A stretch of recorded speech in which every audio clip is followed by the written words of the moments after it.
Kristiani lagi. Ya. Satu pertanyaan yang sangat mengejutkan. Tetapi ternyata memang tidak ada satupun dari mahasiswa yang berjumlah ratusan orang itu bisa maju ke depan dan menyatakan dirinya hafal dengan isi Bible walaupun satu halaman. Tapi kita teman-teman daripada Ustadz Ihsan Mokogine kita ini kemudian bertanya, apakah benar kalau seandainya ada satu orang yang memang maju ke depan dan menyatakan hafal Bible satu halaman saja itu ada dan terjadi betul-betul, apakah akan masuk Kristen lagi? Ya, beliau kemudian mengatakan tidak akan pernah ada.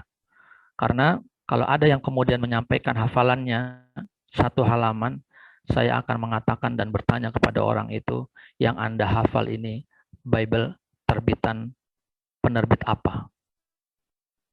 Jadi ternyata penerbit satu Bible dengan Bible yang lain itu punya perbedaan isi, sehingga tidak mungkin dihafal oleh satu orang, ya, karena isinya berbeda-beda. Dan otomatis challenge yang disampaikan oleh Ustadz Ihsan Mokogina pun tidak akan ada yang pernah bisa menjawabnya. Nah, ini adalah salah satu bentuk i'jazul Quran, kemujizatan Al-Quran yang memang sampai saat ini ada di antara kita. Dan teman-teman semua, Al-Quran ini adalah mukjizat yang sampai hari ini ada di hadapan kita, di mana mukjizat-mukjizat yang lain selain daripada Al-Quran semuanya sudah tidak ada. Mukjizat Nabi Musa alaihissalam dengan tongkatnya yang bisa membelah Laut Merah sekarang juga tidak ada. Mukjizat Nabi Shallallahu Alaihi Wasallam ketika membelah bulan itu juga sudah tidak bisa kita lihat. Mukjizat Nabi Sulaiman yang bisa berbicara dengan makhluk-makhluk Allah termasuk hewan dan juga jin, kita sekarang tidak bisa memperolehnya. Tetapi ada salah satu mukjizat yang Allah berikan kepada umat manusia yang memiliki keistimewaan dan keluar biasaan dan memiliki kekuatan yang sangat sungguh hebat, dan itu ada di antara kita, ada di hadapan kita, bisa kita baca dan bisa kita gali informasinya, bisa kita gali isinya, bisa kita serap juga berbagai kekuatan yang ada di dalamnya, yaitu Al-Quranul Karim. Apakah kemudian Al-Quranul Karim cukup dengan hanya dia dihafalkan? Ini pertanyaan juga yang nanti akan kita jawab sama-sama dalam kajian kita bersama pada pagi hari ini. Teman-teman semua, coba kita lihat di sini beberapa fakta yang mungkin kita alami dan kita pernah merasakannya.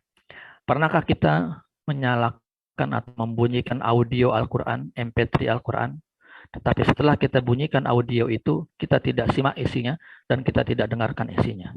Kita bicara, kita bercanda, kita melakukan berbagai aktivitas, sama sekali kita kemudian tidak mendengarkan audio yang sedang membunyikan ayat-ayat Al-Quranul Karim. Atau pernahkah kita terobsesi, terdorong untuk tilawatul Quran, sehingga kita ingin sekali Al-Quran ini tamat kita baca, atau kita sampai di akhir surat dan kita sudahi pembacaan Al-Quranul Karim. Tentunya sama dengan tidak memperhatikan makna dan kandungan apa yang kita baca. Pernahkah kita berlebihan atau terlalu ekstrim dalam pengucapan huruf-huruf Al-Quran, sehingga fokus kita adalah pada pengucapan huruf-huruf yang sulit diucapkan, kemudian tidak fokus kepada apa yang ada di dalam sesuatu ayat yang kita baca. Ada sejumlah lembaga yang kemudian menerapkan pengucapan huruf Al-Quran. Ini bagus ya, karena hukum makharijul huruf dan juga tajwid ketika kita membaca Al-Quran itu hukumnya adalah wajib ya. Tetapi ketika dilakukan secara berlebihan, boleh jadi orientasi dan tujuan kita terhadap Al-Quran menjadi menyimpang, fokusnya kepada huruf-huruf yang kita baca, terlebih pada huruf-huruf yang sulit kita ucapkan. Atau pernahkah kita membaca Al-Quran di tempat gaduh, tempat yang ramai, di tempat kita tidak mungkin berkonsentrasi, tapi kita membaca Al-Quran dengan tanpa memperhatikan isi dan juga kandungan Al-Quran. Pernahkah kita mendengar atau memperdengarkan Al-Quran untuk sebuah formalitas acara? Dalam arti ketika sebuah acara akan berlangsung, kita buka dengan bacaan Al-Quran, dengan tilawatul Quran, tapi sifatnya hanya formalitas saja. Di mana ketika Al-Quran itu dibacakan, kita yang mendengarkan kemudian berbicara, ya, kemudian melakukan komunikasi dengan handphone dan melakukan aktivitas lain. Dan juga bahkan tidak dibacakan sari tilawah atau terjemahannya. Terjemahan atau sari tilawah ini penting karena memang kita bukan orang Arab yang boleh jadi kita tidak mengerti ayat-ayat yang dibaca di dalam Al-Quran.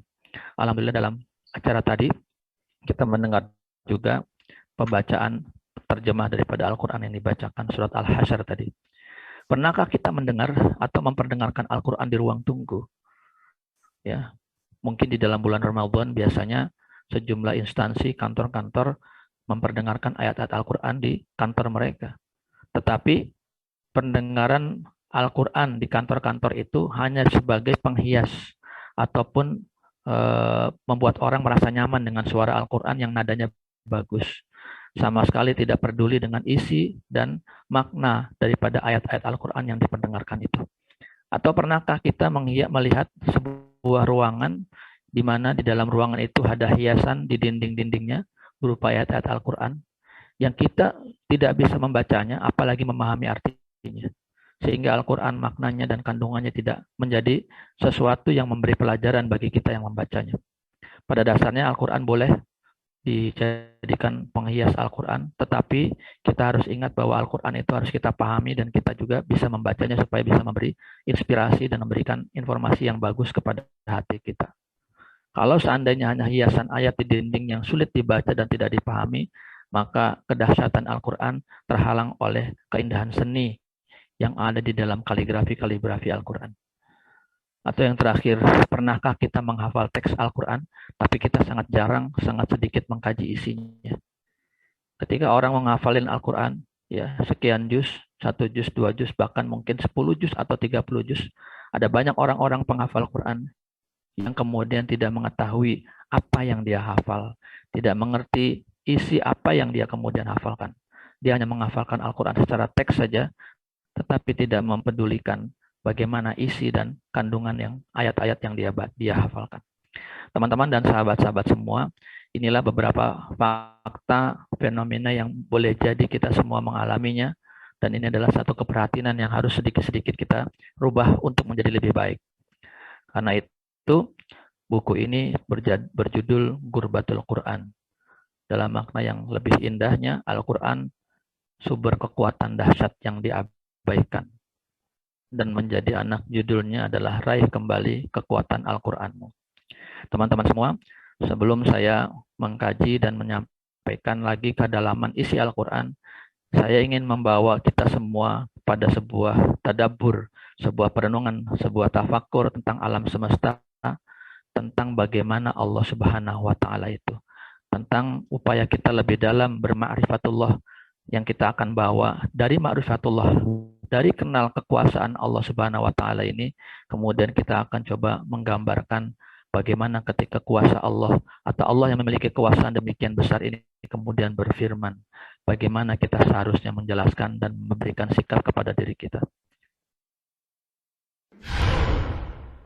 Huwallazi khalaqa lakum ma fil ardi jami'an ثم استوى إلى السماء فسواهن 7 سماوات وهو بكل شيء عليم.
Bapak Ibu dan saudara-saudari sekalian, ini kurang lebih ya gambaran kekuasaan Allah yang tidak bisa tertampung dalam pikiran kita. Dimana kalau kita membayangkan kekuasaan Allah, maka kuasa Allah itu tidak bisa kita tangkap dengan kekuatan dan kemampuan akal pikiran yang Allah berikan kepada kita. Keluasannya tidak bisa kita ukur. Kekuasaannya tidak bisa kita tampung dalam pikiran kita. Dan demikianlah gambaran kurang lebih dari kekuasaan Allah Subhanahu wa taala. Maka ketika kita memahami kekuasaan Allah yang begitu luar biasa dan begitu luas itu, kita pun kalau mau menyebutkan hamdalah, alhamdulillahirabbil alamin, dalam doa-doa selalu kita ucapkan sering hamdan yuwafi ni'amahu wa yukafi'u mazidah. Pemujian kita kepada Allah Subhanahu wa taala itu ya, kita ucapkan kepada Allah Subhanahu wa taala dengan kata-kata sesuai dengan nikmat-nikmat yang Allah berikan kepada kita dan sesuai dengan kekuasaan yang tidak ada batasnya yang kita tidak bisa ukur. Hamdan yuwafi ni'amahu wa yukafi'u mazidah. Maka saudara-saudariku semua, bayangkanlah Allah Subhanahu wa taala yang maha kuasa, maha besar, maha luas ilmunya ini kemudian berkata-kata, berfirman, dan kata-kata atau firman-Nya itu termaktub di dalam sebuah kitab yang namanya Al-Qur'anul Karim. Tentunya firman-firman Allah yang ada di dalam Al-Qur'an tidak mewakili keseluruhan firman Allah. Ada banyak mungkin firman Allah yang lainnya yang tidak termaksud dalam Al-Qur'anul Karim. Tetapi yang kita dapatkan sampai hari ini, ya, kemukjizatan yang Allah berikan kepada kita adalah kumpulan firman-Nya yang ada di dalam sebuah mushaf Al-Quran yang pada saat ini kita bisa nikmati, kita bisa baca, kita bisa gali, kita bisa serap berbagai keistimewaannya dari depan kita. Teman-teman semua, kalau kita menyadari kekuasaan Allah demikian besar, kita otomatis akan menyadari bahwa firman-firman Allah Subhanahu wa taala itu juga akan sangat istimewa. Firman-firman Allah akan sangat memiliki nilai yang luar biasa, bukan sebagai sebuah kitab yang isinya adalah bahasa Arab, bukan sebagai kumpulan-kumpulan daripada huruf-huruf bahasa Arab yang kemudian dibaca sebagaimana bahasa Arab ataupun majalah ataupun buku pada umumnya. Karena ketika kita membaca Al-Qur'anul Karim, kita memahami ataupun tidak, kita akan memperoleh ta'assur, memperoleh keterpengaruhan yang luar biasa. Ternyata ada suara yang ini mengganggu. Pak dia tengah masuk. Pak ni. Iya. Ya. Maka ketika kita menyadari kekuasaan Allah yang sangat istimewa luar biasa yang tidak bisa kita tampung pemahaman kita tentang kehebatan dan keistimewaan dan kekuasaan Allah Subhanahu wa taala itu, otomatis kita akan memahami bahwa Al-Quran bukan kitab yang biasa-biasa. Setiap hurufnya adalah mukjizat, setiap katanya adalah mukjizat, setiap kalimatnya di dalam ayatnya apalagi dia sebuah mukjizat, apalagi setiap surat-suratnya, dan apalagi secara keseluruhan Al-Quranul Karim itu adalah sebuah mukjizat yang luar biasa, yang isinya pasti juga luar biasa. Teman-teman dan sahabat-sahabatku semuanya, ketika Allah Subhanahu wa taala menurunkan Al-Qur'an melalui Jibril alaihissalam dan disampaikan kepada Rasulullah Shallallahu alaihi wasallam, itu pasti mempunyai misi, pasti mempunyai tujuan ya yang diinginkan oleh Allah Subhanahu wa taala untuk apa Al-Qur'an ini diturunkan. Allah Subhanahu wa taala berfirman dalam Al-Qur'an supaya kita tidak kehilangan misi daripada penurunan Al-Qur'an. A'udzubillahi minasyaitonirrajim. Ya ayuhan nas, qad ja'at mau'izatum min rabbikum wa shifaa'un lima fis sudur wa hudan wa rahmatul lil mu'minin. Wahai sekalian manusia, telah datang kepada kalian semua mau'izah, sebuah pengajaran, sebuah peringatan min rabbikum, dari Rabb kalian. Bayangkan yang membawakan dan menurunkan mau'izah, menurunkan peringatan dan pengajaran itu adalah dari Rabb, dari Allah Subhanahu wa taala yang kuasanya tidak bisa kita pikirkan batasan-batasan kekuasaannya karena sangat begitu luas. Ya, mau'izah ini datang dari Allah Subhanahu wa taala. Wa shifaa'un lima fis sudur, dan juga pengobatan dari penyakit yang ada di dalam hati. Shifa artinya obat ataupun pengobatan. Para ulama kalau kita buka kitab-kitab tafsir ketika membahas shifa di sini, maka para ulama menyebutkan syifa ataupun penyembuhan yang bisa diberikan Al-Quran bukan hanya terkait hanya sebagai obat dari penyakit hati, tetapi juga obat bagi penyakit-penyakit fisik yang lainnya. Karena itu para sahabat juga ada yang menggunakan Al-Qur'anul Karim untuk menyembuhkan berbagai penyakit, dan itu nyata ya di dalam hadis-hadis Nabi Shallallahu Alaihi Wasallam. Yang ketiga, hudan, ya, petunjuk bagi manusia. Dia adalah pedoman hidup, dia adalah aturan-aturan, dia adalah petunjuk yang bisa kita gunakan bagaimana kita menjalani hidup ini. Kapan kita harus berjalan lurus, kapan kita harus melakukan belok ke kanan ataupun ke kiri, kapan kita harus diam, mana yang halal, mana yang haram, mana yang syubhat. Inilah hudan, inilah petunjuk. Ketika Al-Qur'anul Karim memiliki misi petunjuk, maka petunjuk harus dibaca. Ketika petunjuk itu harus dibaca, maknanya bukan hanya dibaca, tetapi juga harus dipahami. Ketika petunjuk sudah dipahami, maka keharusan berikutnya adalah dilaksanakan. Sebagaimana isi daripada petunjuk yang dia pahami. Ketika dilaksanakan, maka petunjuk itu juga harus diperjuangkan agar dia wujud di dalam kehidupan nyata di dalam masyarakat manusia. Kemudian disebut di akhir surat Yunus 57 ini adalah rahmatun lil mu'minin, bentuk kasih sayang Allah Subhanahu wa taala kepada orang beriman. Al-Qur'anul Karim adalah kasih sayang Allah Subhanahu wa taala. Sehingga teman-teman semua, saudara-saudariku semuanya, ketika kita membaca Al-Qur'an, banyak ayat-ayat Allah Subhanahu wa taala yang kemudian begitu memuji posisi Ibnu Adam ataupun malaikat, ya. Malaikat ataupun manusia, Ibnu Adam ataupun manusia. Ibnu Adam ataupun manusia ini sejak awal diciptakannya, Allah Subhanahu wa taala sudah mengistimewakannya, sudah memuliakannya dengan perintah Allah Subhanahu wa taala agar malaikat dan kemudian jin juga sujud kepada Adam alaihissalam. Ini bentuk penghormatan yang luar biasa kepada manusia. Bahkan kalau kita baca lagi ayat-ayat lain dalam Al-Qur'an, kita akan membuat kesimpulan bahwa seolah-olah makhluk yang Allah ciptakan di dalam alam semesta, di dalam langit dan bumi ini hanya manusia saja. Karena semua perangkat dan fasilitas di alam semesta, di langit dan bumi diperuntukkan untuk manusia saja. Seolah-olah demikian kasih sayangnya Allah Subhanahu wa taala kepada manusia, sehingga Allah Subhanahu wa taala menggambarkan semua alam semesta dan semua fasilitas yang ada di dalam alam semesta ini adalah untuk manusia. Tentunya Allah lebih spesifik lagi, bentuk kasih sayangnya adalah rahmatan lil mu'minin, kasih sayang diberikan kepada orang-orang beriman. Sehingga orang-orang beriman dengan memiliki Al-Qur'anul Karim, diturunkannya Al-Qur'anul Karim kepada mereka, memiliki sebuah keistimewaan, mengambil pelajaran-pelajaran luar biasa, mengambil keistimewaan yang begitu luar biasa untuk jalan kehidupan orang-orang beriman agar mereka hidup di dalam dunia dan akhiratnya menjalankan kehidupan yang sangat baik. Dan inilah teman-teman semua yang kemudian diserap oleh para sahabat dahulu dan bisa melakukan, mereka bisa mengambil ta'assur, keterpengaruhan dari Al-Qur'an Al-Karim yang begitu luar biasa. Mereka bisa merubah diri mereka dari kondisi yang tidak mengetahui atau jahiliyah terhadap nilai-nilai keimanan. Kemudian mereka menjadi orang yang sangat mengenal Allah Subhanahu wa taala. Dari kondisi mereka takut, kemudian menjadi orang-orang yang sangat pemberani. Jadi kondisi orang-orang yang khawatir, ya, kemudian mereka menjadi orang-orang yang sangat yakin dengan masa depannya. Dari kondisi orang-orang yang tidak percaya diri, kemudian menjadi orang-orang yang kemudian mempercaya dirinya, dan kemudian mereka bisa memimpin dunia selama berabad-abad lamanya. Sampai hari ini tidak ada generasi manusia yang bisa menyaingi kebaikan generasi di zaman itu. Sehingga Ustaz Said Qutb rahimahullah mengatakan mereka adalah istilahnya disebut Jailun Qur'aniyun Farid, generasi Al-Quran Farid yang sangat langka dan tidak pernah dibandingkan, tidak pernah ada pembandingnya sampai hari ini tentang kebaikan-kebaikan yang pernah dilukis oleh generasi para sahabat dan para tabi'in dan tabi'ut tabi'in pada waktu itu.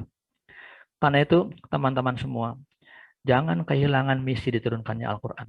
Ketika kita berinteraksi dengan Al-Quran, maka kita harus juga memegang misi itu supaya kita mendapatkan tujuan daripada yang diinginkan dari diturunkannya Al-Quran. Teman-teman semua bentuk ibadah yang diperintahkan Allah Subhanahu wa taala kepada kita, bentuknya selalu harus dilakukan dengan dua sisi. Yang pertama adalah sisi zahir, dan yang kedua adalah sisi atau aspek batin. Yang zahir artinya adalah perilaku ataupun tindak tanduk ataupun sikap anggota tubuh kita. Sementara yang batin adalah bagaimana hati kita merespon tindakan ataupun gerak-gerik daripada yang kita lakukan di dalam gerak-gerik kita secara fisik. Kalau ada kita melakukan satu kegiatan ibadah lalu kita hanya memformalkan ibadah itu dalam bentuk fisiknya saja, boleh jadi kita tidak mendapatkan sesuatu yang kita inginkan dari ibadah itu. Dalam puasa, dalam saum, Rasulullah Shallallahu Alaihi Wasallam sering kita ucapkan di dalam bulan Ramadan, kita diingatkan oleh para guru kita, para ustadz-ustadz kita, kam min so'imin laisa lahu min siyamihi illal ju'i wal atas. Banyak yang orang yang berpuasa tetapi tidak mendapatkan apa-apa dari puasanya kecuali hanya lapar dan dahaga. Di dalam salat di sini disebutkan juga hadis Rasul Shallallahu Alaihi Wasallam, wa rubba qa'imin laisa lahu min qiyamihi illa ta'bi wan nasab. Berapa banyak orang yang berdiri salat malam tetapi tidak mendapatkan apa-apa dari berdiri salat malamnya kecuali letih dan lelah saja. Kenapa itu terjadi? Karena dia melakukan salat, dia melakukan puasa, hanya aspek formalnya, hanya aspek zahirnya saja, hanya aspek tindakan atau gerak-gerik tubuhnya saja. Hanya menahan lapar dan haus, hanya berdiri di dalam sholat. Ya, hanya menahan lapar dan haus, tapi tidak menyertakan aspek batin, aspek hatinya, untuk tetap menjaga hatinya tetap dengan hubungan yang baik dengan Allah. Tidak menipu, tidak lekas emosi, tidak melakukan, memikirkan hal-hal yang tidak bermanfaat, yang kemudian dilarang oleh Allah Subhanahu wa Ta'ala. Dalam sholat, orang mungkin bisa melakukan secara fisik, secara lahirnya, dia berdiri di dalam sholat, tapi hati dan pikirannya tidak ada di dalam sholat, memikirkan yang lain. Ketika itu dilakukan berarti misi ibadah tidak sempurna. Dan ketika itu dilakukan boleh jadi apa yang dilakukan itu menjadi sia-sia, tidak dapat apa-apa kecuali lelah dan letih atau lapar dan dahaga. Dalam kita kemudian melakukan kurban, beberapa waktu lalu kita merayakan Idul Kurban, Idul Adha, ya, kita kemudian berkurban, baik itu kambing, ada sapi. Sesungguhnya Allah Subhanahu wa Ta'ala tidak melihat besarnya kambing atau besarnya sapi, tidak melihat harga yang diberikan untuk membeli kambing dan sapi itu. Tetapi yang Allah lihat adalah bagaimana kita menunaikan kurban itu dengan suasana takwa kepada Allah Subhanahu wa Ta'ala. Di sini disebutkan dalam ayat Allah, la yanalallahu luhumuha wala dima'uha walakin yanaluhu taqwa minkum. Allah Subhanahu wa Ta'ala tidak akan memperhatikan daging daripada kurban. Tidak akan melihat bagaimana darahnya kurban itu. Tetapi yang Allah nilai adalah at-taqwa ataupun ketakwaan, kedekatan kita kepada Allah dalam melaksanakan kurban tersebut. Inilah yang kemudian dikatakan oleh Ibnu Abbas radhiyallahu anhu, raq'atani muqtasidatani fi tafakkurin khairun min qiyami lailatin bila tafakkur. 2 rakaat yang dilakukan dengan perenungan, dengan konsentrasi, dengan mengerti apa yang kemudian kita lakukan dalam sholat, itu lebih baik daripada bangun sepanjang malam, sholat sepanjang malam, tapi tidak disertai dengan tafakkur, tidak disertai dengan kekhusyuan, tidak disertai dengan kehadiran akal dan pikiran kita ada di dalam sholat. Maka saudara-saudariku sekalian, inilah gambaran bagaimana seharusnya kita berinteraksi dengan Al-Quran. Ketika kita berinteraksi dengan Al-Quran, maka aspek-aspek penting yang harus kita lakukan selain kita mentilawahi Al-Quran, membaca Al-Quran, adalah berusaha untuk memahami apa yang kita baca. Barangkali ada di antara kita mengatakan, kita bukan orang Arab, kita nggak ngerti bahasa Arab, kita tidak bisa memahami ayat-ayat yang kita baca. Tapi saat ini sudah banyak terjemah-terjemah Al-Quran yang ada di antara kita, yang seharusnya dan sudah sepatutnya kita perlu untuk menengok dan membaca ayat-ayat Al-Quran tersebut. Kita coba pahami apa yang kita baca. Kita coba mengerti apa yang kita tilawahkan. Jadi Al-Quranul Karim itu, ketika Allah Subhanahu wa Ta'ala memerintahkan kepada kita untuk membaca Al-Quran, pada dasarnya, selain kita bernilai ibadah membaca Al-Quran itu, juga ingin Allah Subhanahu wa Ta'ala menjadikan muatan Al-Quran itu di dalam pikiran kita bukan sebagai khawatir, bukan sebagai lintasan-lintasan pikiran, tetapi Allah ingin apa yang kita baca itu menjadi zakirah ataupun ingatan yang kemudian menetap dalam pikiran kita, menetap dalam akal kita. Karena ketika kita membaca sekali, 2 kali ayat Quran, itu menjadi isinya menjadi khawatir, menjadi lintasan-lintasan dalam pikiran kita. Tetapi kita baca terus, kita ulang-ulang terus-menerus, maka apa yang kita baca itu akan menetap dalam pikiran kita menjadi zakirah, menjadi ingatan, menjadi memori. Nanti dalam ingatan itu bisa merubah menjadi sebuah niat. Niat untuk melaksanakan, niat untuk menjauhkan sesuatu, melaksanakan perintah Allah dan menjauhkan apa yang Allah larang. Niatan itu kemudian ketika terus kita barengi, kita iringi dengan bacaan-bacaan terus pada Al-Quranul Karim, maka niatan itu berubah menjadi azam, menjadi sebuah tekad, menjadi sebuah niatan yang bulat, menjadi sebuah niatan yang kuat sebelum kita nantinya melakukan amal daripada apa yang kita niatkan dan kita azamkan itu. Maka teman-teman semua, ya, perintah Allah Subhanahu wa taala kepada kita untuk terus membaca Quran ini adalah poinnya. Tilawatul Quran, ya. Tahap berikutnya adalah fahmul Quran, berusaha mempengaruhi bacaan kita itu dengan apa yang kita pahami. Tentu saja sebagai orang yang bukan berbahasa Arab, ya, tidak semua yang kita baca kemudian harus juga kita sekaligus baca maknanya. Tetapi sekali waktu kita perlu sempatkan diri untuk bisa baca. Apa itu terjemahan yang kita baca. Lalu setelah itu kita bisa tadabbur, kita bisa tafakur, kita bisa memahami Al-Quran lebih jauh. Lebih jauh dari itu tentunya kita harus juga membaca banyak sekali referensi buku-buku yang bisa mengantarkan kita pada pemahaman yang lebih jauh terhadap Al-Quran. Kepada kajian-kajian di internet. Itu juga harus kita coba lakukan. Supaya pemahaman dan tadabbur kita ini lebih baik. Untuk kita bisa berinteraksi dengan Al-Quran sebagaimana Allah Subhanahu wa taala inginkan. Maka kalau kita kembali kepada tadi prinsipnya, Al-Qur'anul Karim ini disampaikan kepada Allah Subhanahu wa taala kepada kita adalah karena Allah Subhanahu wa taala sayang kepada umat Islam. Karena Allah sayang kepada kita sebagai orang yang beriman. Karena Allah tahu bahwa perjalanan hidup kita ini banyak sekali ujian dan cobaannya. Banyak sekali tantangannya, banyak sekali godaan-godaannya, banyak sekali fitnah-fitnahnya.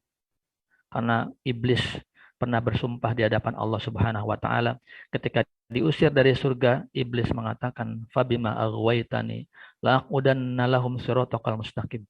Karena engkau ya Tuhan, ya Allah telah memvonis aku, kata iblis ini, bersalah, maka aku pasti akan mengganggu orang-orang yang berjalan di atas jalanmu yang lurus itu supaya mereka menyimpang dari jalanmu yang lurus itu. Tsumma la'atiyannahum min baini aydihim wa min khalfihim wa an aymanihim wa an syama'ilihim wa la tajidu aktsarahum syakirin. Kemudian akan aku datangkan, kata iblis, pasukan-pasukanku dari depan mereka, dari belakang mereka, dari sisi kanan mereka, dari sisi kiri mereka, wa la tajidu aktsarahum syakirin, dan engkau ya Allah, ya Tuhan, tidak akan mendapatkan kebanyakan mereka yang menjadi objek ataupun korban daripada godaan-godaan dan fitnah yang aku berikan kepada mereka itu, kemudian mereka bersyukur. Jadi pada umumnya ketidakadaan bersyukur adalah kunci iblis, kunci setan untuk menyimpangkan kita dari jalan lurus. Dan untuk itulah kemudian Allah Subhanahu wa taala mendatangkan Al-Qur'an kepada kita. Karena Allah Subhanahu wa taala tahu manusia ini pasti akan digoda oleh setan. Karena Allah Subhanahu wa taala sangat tahu dan Maha tahu bagaimana beratnya manusia menjalankan kehidupan ketika dia ingin berada di dalam Shiratal Mustaqim, di dalam jalanmu, jalan Allah Subhanahu wa taala yang lurus. Karena itulah Allah sediakan kemudian juga syariat-syariat Islam. Ada sholat 5 waktu yang mengingatkan kita bahwa ada sesuatu yang harus kita komunikasikan setiap hari minimal 5 kali atau 5 waktu. Ada puasa wajib 1 tahun, 1 bulan lamanya dalam bulan Ramadan. Bahkan ada ibadah-ibadah sunnah. Ada juga kemudian zikir-zikir yang harus kita baca, yang lazimnya kita baca, sehingga Rasulullah SAW mengatakan, la yazalu lisanuka ratban bidzikrillah. Hendaknya lisanmu selalu basah karena zikir kepada Allah Subhanahu wa taala. Zikir yang bisa kita ucapkan dalam berbagai waktu itu akan menyelamatkan kita juga dari godaan setan. Maka teman-teman semua, inilah sebenarnya rahasia pertama yang harus kita sadari, bagaimana kemudian interaksi kita berdasarkan bagaimana kita merasakan kasih sayang Allah Subhanahu wa taala kepada kita. Maka sekarang kita akan melihat apa sebenarnya permasalahan yang kita alami dalam kita berinteraksi dengan Al-Quran. Ya, yang boleh jadi kita simpulkan atau kita singkatkan pertanyaan itu, sebenarnya apa itu substansi tilawah dan apa itu hifdzul Quran. Substansi tilawatul Quran, inti daripada tilawatul Quran, tadi sudah saya singgung, adalah bagaimana isi daripada Al-Quran itu ada di dalam pikiran kita, bukan hanya melintas, kemudian tetap dalam pikiran kita, lalu melahirkan niat, lalu melahirkan azam, lalu melahirkan amal. Tingkatan berikutnya adalah melahirkan jihad atau kesungguhan kita dalam mengamalkan isi-isi Al-Quranul Karim. Dan dalam rangka juga menegakkan Al-Quranul Karim di atas bumi ini. Kemudian, apa kemudian makna hifdzul Quran? Menghafal Al-Quran. Al-Quran dihafal bukan untuk semata-mata orang menghafal teksnya. Bukan semata-mata orang kemudian menghafal huruf demi hurufnya. Bukan aspek hafalan dari surat ini dan surat itu. Tentu saja menghafal Quran adalah sebuah aktivitas yang mulia dan sangat mendapatkan perhatian dari Rasulullah Shallallahu Alaihi Wasallam. Tetapi inti daripada hifdzul Quran bukan menghafal teksnya, tetapi bagaimana isi daripada Al-Quran itu ada di dalam hati orang yang menghafalnya, bukan pada orang yang menghafal teksnya.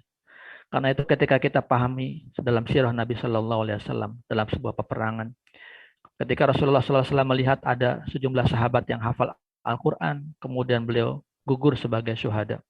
Beliau memerintahkan para sahabat untuk memakamkan atau menguburkan atau memasukkan jenazah para sahabat yang hafalan Qurannya lebih banyak untuk dimasukkan ke dalam liang kubur itu lebih dulu. Supaya dia lebih dulu dihisap dan lebih dulu masuk surga. Orang banyak menganggap bahwa ini adalah keistimewaan, penghargaan, apresiasi Rasul Shallallahu Alaihi Wasallam kepada orang yang menghafal teks Al-Quran. Padahal maksudnya bukan itu. Para sahabat yang sudah gugur di dalam sebuah medan peperangan jihad bersama Rasul Shallallahu Alaihi Wasallam itu adalah sahabat yang menghafalkan Al-Quran secara teks, memahami isinya, dan kemudian memperjuangkan juga bagaimana Al-Quran bisa diterapkan dan bisa dibela, bahkan mereka mendedikasikan kehidupannya sehingga meregang nyawa dan kemudian dipanggil Allah Subhanahu wa Ta'ala dalam sebuah peperangan menegakkan nilai-nilai Al-Quran. Mereka ikut di dalam peperangan sebagai hafizul Quran, orang yang menghafal Quran dan sekaligus menyumbangkan nyawanya untuk membela Al-Quran. Bukan hanya sekedar menghafal Al-Quran secara teks. Ya. Dan banyak lagi makna-makna hadis Rasulullah SAW ketika menjelaskan tentang faidah daripada orang yang menghafal Quran.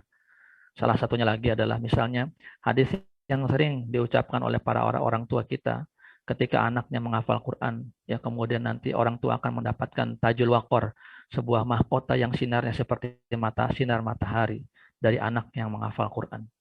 Penting dipahami bahwa penghafalan Quran yang dimaksud di dalam hadis Rasulullah Shallallahu Alaihi Wasallam bahwa orang tua yang anaknya hafal Quran itu mendapatkan mahkota itu bukan sekedar menghafal Al-Quran secara teks, karena ternyata banyak juga para sahabat Rasulullah Shallallahu Alaihi Wasallam yang mereka adalah orang-orang yang pasti dijamin masuk surga. Mereka tidak hafal Al-Quran 30 juz, tapi mereka memahami, ya kemudian mengamalkan, kemudian memperjuangkan hingga detik-detik akhir daripada kehidupan mereka.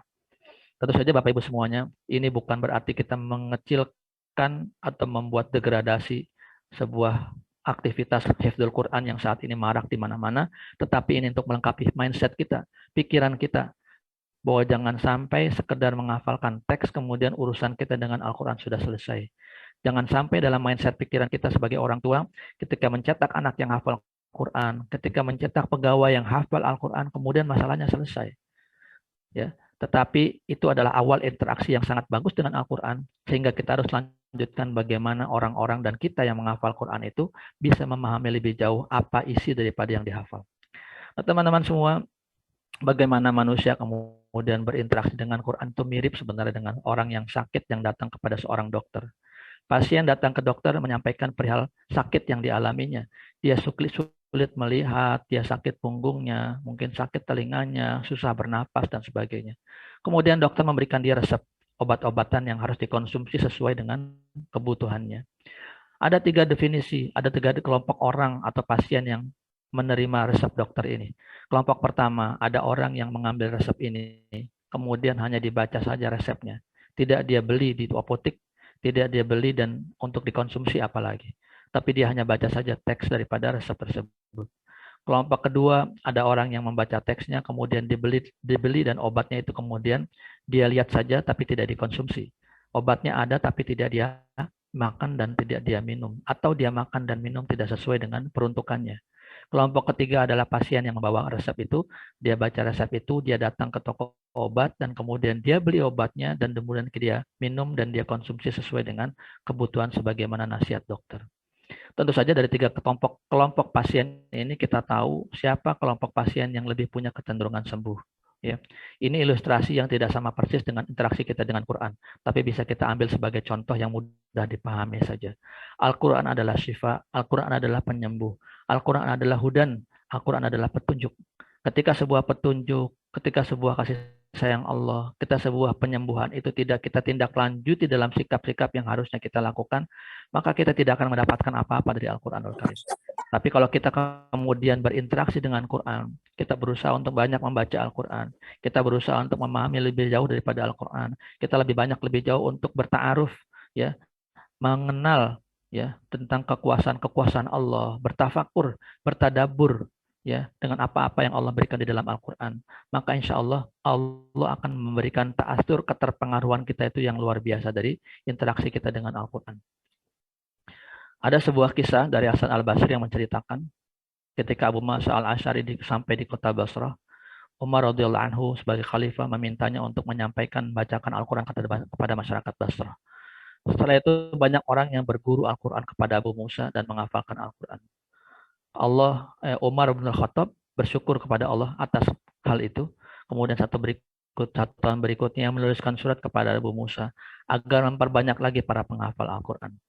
Tapi di tahun ketiga Umar menuliskan surat kepada Abu Musa setelah dia bersyukur kepada Allah, tetapi dia menuliskan sesuatu yang sangat mengejutkan. Di dalam surat itu beliau mengatakan, Inna bani Israila innama halakat haitsu atau hina kasrat qurra'uhum. Sesungguhnya Bani Israel dulu hancur ketika banyak para penghafal Taurat di antara mereka. Maksudnya tentu saja bukan mencela dan menghina atau merendahkan orang-orang penghafal Al-Quran. Tetapi maksud Umar bin Khattab adalah bagaimana orang yang menghafalkan Al-Quran itu juga mengerti apa yang dia baca, bukan hanya menghafalkan secara teksnya saja. Bapak Ibu, saudara-saudaraku semuanya, ya, ada banyak manfaat yang Allah berikan pada kita melalui Al-Quran Al-Karim.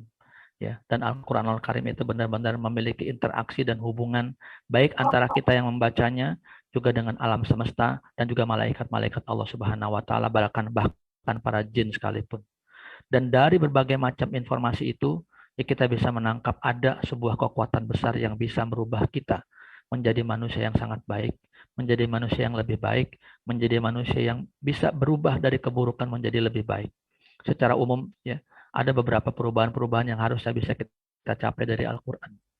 Ya, dari sakit kita menjadi sembuh, dari syirik kita menjadi tauhid, dari merasa hina kita menjadi lebih mulia, dari bingung menjadi yakin, dari sedih menjadi bahagia, dari sengsara kita menjadi merasa mendapatkan kenikmatan, dari kecewa kita menjadi orang yang bisa ridho dan menerima dengan keadaan, dan itu adalah landasan dasar dari sikap positif manusia. Dari sikap materialistik yang semuanya diukur kepada materi dan tidak ada habisnya, menjadi sikap penuh rabbaniyah, penuh ketuhanan, dan penuh orientasi kepada akhirat. Dari mati menjadi hidup, orang yang mati artinya hatinya mati. Orang yang hidup artinya maksudnya adalah hatinya yang hidup. Hatinya yang mati dengan baca Al-Quran, orang menjadi hatinya hidup. Dari lemah menjadi kuat, dari gelisah menjadi senang, dari mudah marah menjadi lebih terkontrol emosinya, dari rasa tidak punya menjadi penuh bersyukur, dari rasa takut lebih berani, jadi miskin menjadi kaya, dari ragu-ragu menjadi yakin, dari malas menjadi rajin, giat, dari bodoh menjadi cerdas, dari ceroboh menjadi cermat, dari sombong menjadi tawadhu, dari waktu sia-sia jadi waktunya penuh bermanfaat, dari kikir kemudian menjadi murah tangan dan dermawan, dan dari terkatung-katung menjadi terorientasi hidupnya, memiliki tujuan, dan banyak keterpengaruhan Al-Quran yang lain yang harusnya kita serap dan kita mampu implementasikan dan kita berikan diri kita untuk memperolehnya dari Al-Quran Al-Karim. Tentunya Al-Quran Al-Karim ini ya berisi juga syariat-syariat Islam, berisi juga perintah-perintah Allah Subhanahu wa taala dan larangan-larangannya. Tapi cara penyampaian Allah Subhanahu wa taala dalam Al-Quran, 80% daripada Al-Quran isinya adalah kisah. Kisah para nabi, kisah para rasul saat mereka menjalankan dakwah kepada kaumnya. Sehingga makna besar daripada Al-Quran, kisah-kisah yang disebutkan di dalam Al-Quran adalah bagaimana Allah Subhanahu wa taala menginspirasi orang-orang yang membaca Al-Quran untuk melakukan dakwah ilallah. Dakwah menyeru orang lain kepada Allah Subhanahu wa taala, menyeru orang lain kepada tauhid. Inilah salah satu sisi daripada misi besar diturunkannya Al-Quran yang kemudian banyak dilupakan orang.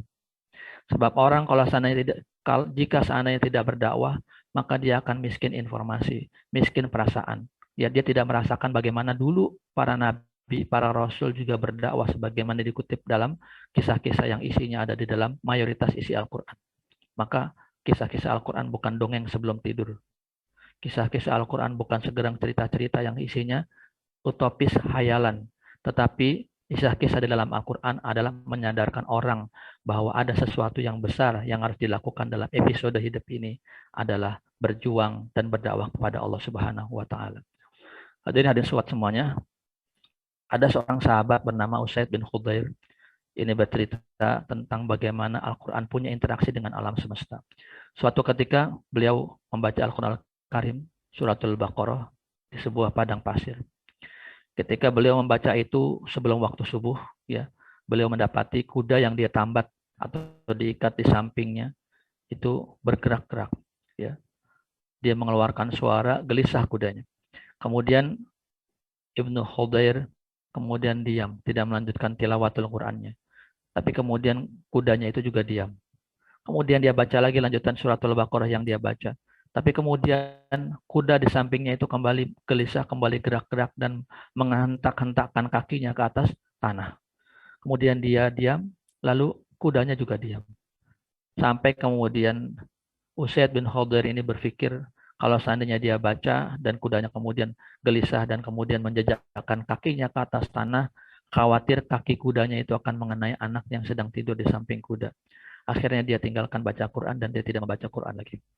Sampai ketika waktu subuh, kemudian sebelum waktu subuh, dia melihat ke atas langit dan dia terkejut karena di atas langit dia lihat ada lampu-lampu, cahaya-cahaya yang agak mendekat kepada dia dan memirip seperti sebuah payung.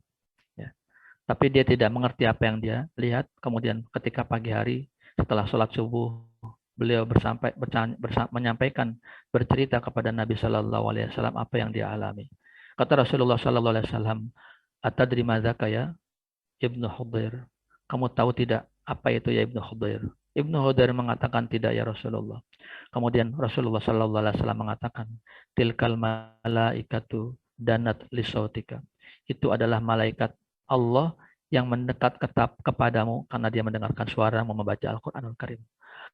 Walau qara'ta la asbahat yanzurun nasu ilaiha. Kalau seandainya engkau baca terus, seharusnya engkau baca terus ya Khudair, Ibnu Khudair, niscaya orang-orang lain juga akan ikut melihat apa yang engkau lihat. La tatawaru minhum, tidak ada satupun dari mereka yang tidak bisa melihat seperti apa yang engkau lihat. Sayangnya engkau berhenti membaca itu ya Khudair. Teman-teman dan sahabat-sahabatku semua, membaca Al-Quran di pagi hari itu adalah perintah Allah Subhanahu wa taala dan itu adalah waktu yang sangat ideal dan sangat bagus untuk kita baca. Karena Allah Subhanahu wa taala mengatakan wa Qur'anal fajri inna Qur'anal fajri karena masyhuda, bacalah Al-Qur'an di waktu pagi, sesungguhnya Qur'an, membaca Al-Qur'an di waktu pagi disaksikan oleh para malaikat. Dan apa yang dilakukan, yang dialami oleh Usaid bin Khudair adalah contoh bagaimana Al-Qur'an punya interaksi dengan lingkungan kita. Bagaimana Al-Qur'an punya interaksi dengan malaikat-malaikat Allah Subhanahu wa taala, bagaimana Al-Qur'an punya juga hubungan dan interaksi dengan hewan-hewan dan juga tentunya dengan malaikat-malaikat Allah Subhanahu wa taala. Bapak Ibu yang dirahmati Allah Subhanahu wa taala, semoga kita bukan termasuk orang-orang yang menyia-nyiakan kekuatan Al-Qur'an. Karena ketika Al-Qur'an bicara tentang kelompok manusia yang tidak bisa diperingatkan oleh Al-Qur'an, kelompok orang-orang kafir yang menyikapi Al-Qur'an selalu dia tolak dan tidak mau dia dengar, adalah tujuannya bukan untuk orang-orang kafir itu. Ya. Bukan tujuannya untuk orang-orang kafir yang harus kita cari siapa orangnya, tetapi tujuan atau khitab Al-Qur'an ketika bicara tentang satu kaum yang menolak Al-Qur'an, sesungguhnya Allah Subhanahu wa taala ingin menyampaikan kepada kita supaya kita tidak bersikap seperti orang-orang tersebut.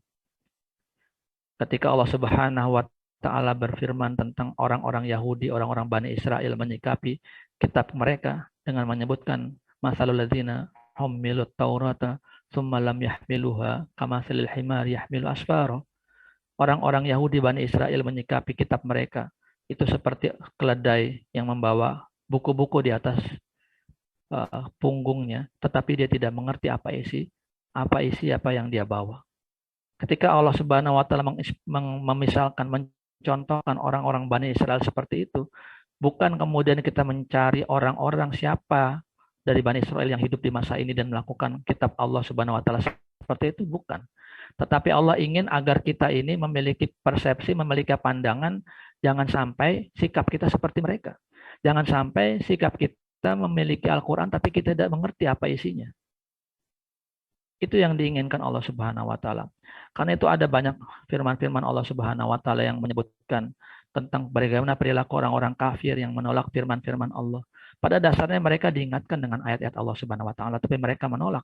Lalu kemudian Allah jadikan dalam hati mereka itu katub, satu penutup, dan juga di dalam telinga mereka juga suatu halangan sehingga mereka tidak bisa memahami ayat Al-Qur'an dalam hatinya, dan di dalam telinganya mereka tidak bisa mendengarkan ayat-ayat Al-Qur'an yang dibacakan kepadanya. Dalam surat Al-Kahfi, salah satunya Allah Subhanahu wa taala menyebutkan, "Wa man adzlamu mimman dzukira bi ayati rabbih fa'rada anha wa nasiya ma qaddamat yadah."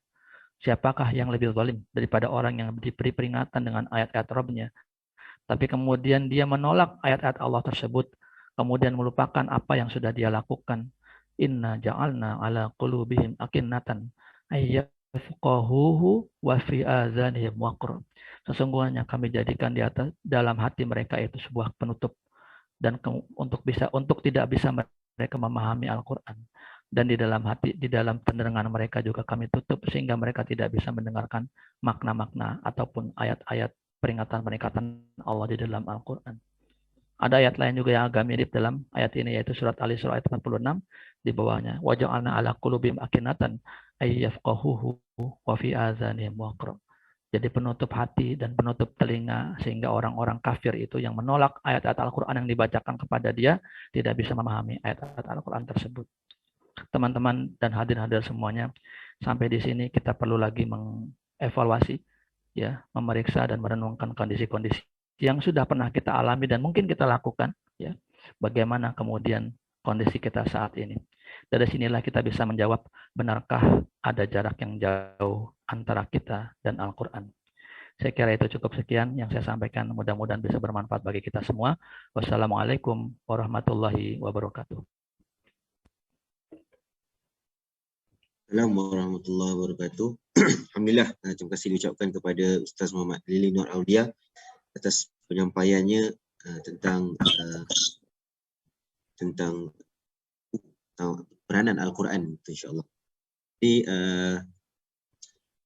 ada masa berbaki lagi beberapa sejam lagi, insyaAllah. Anda bukalah, kalau ada soalan boleh type ataupun boleh minta izin. Kita akan open microphone lah, insyaAllah, kalau ada soalan.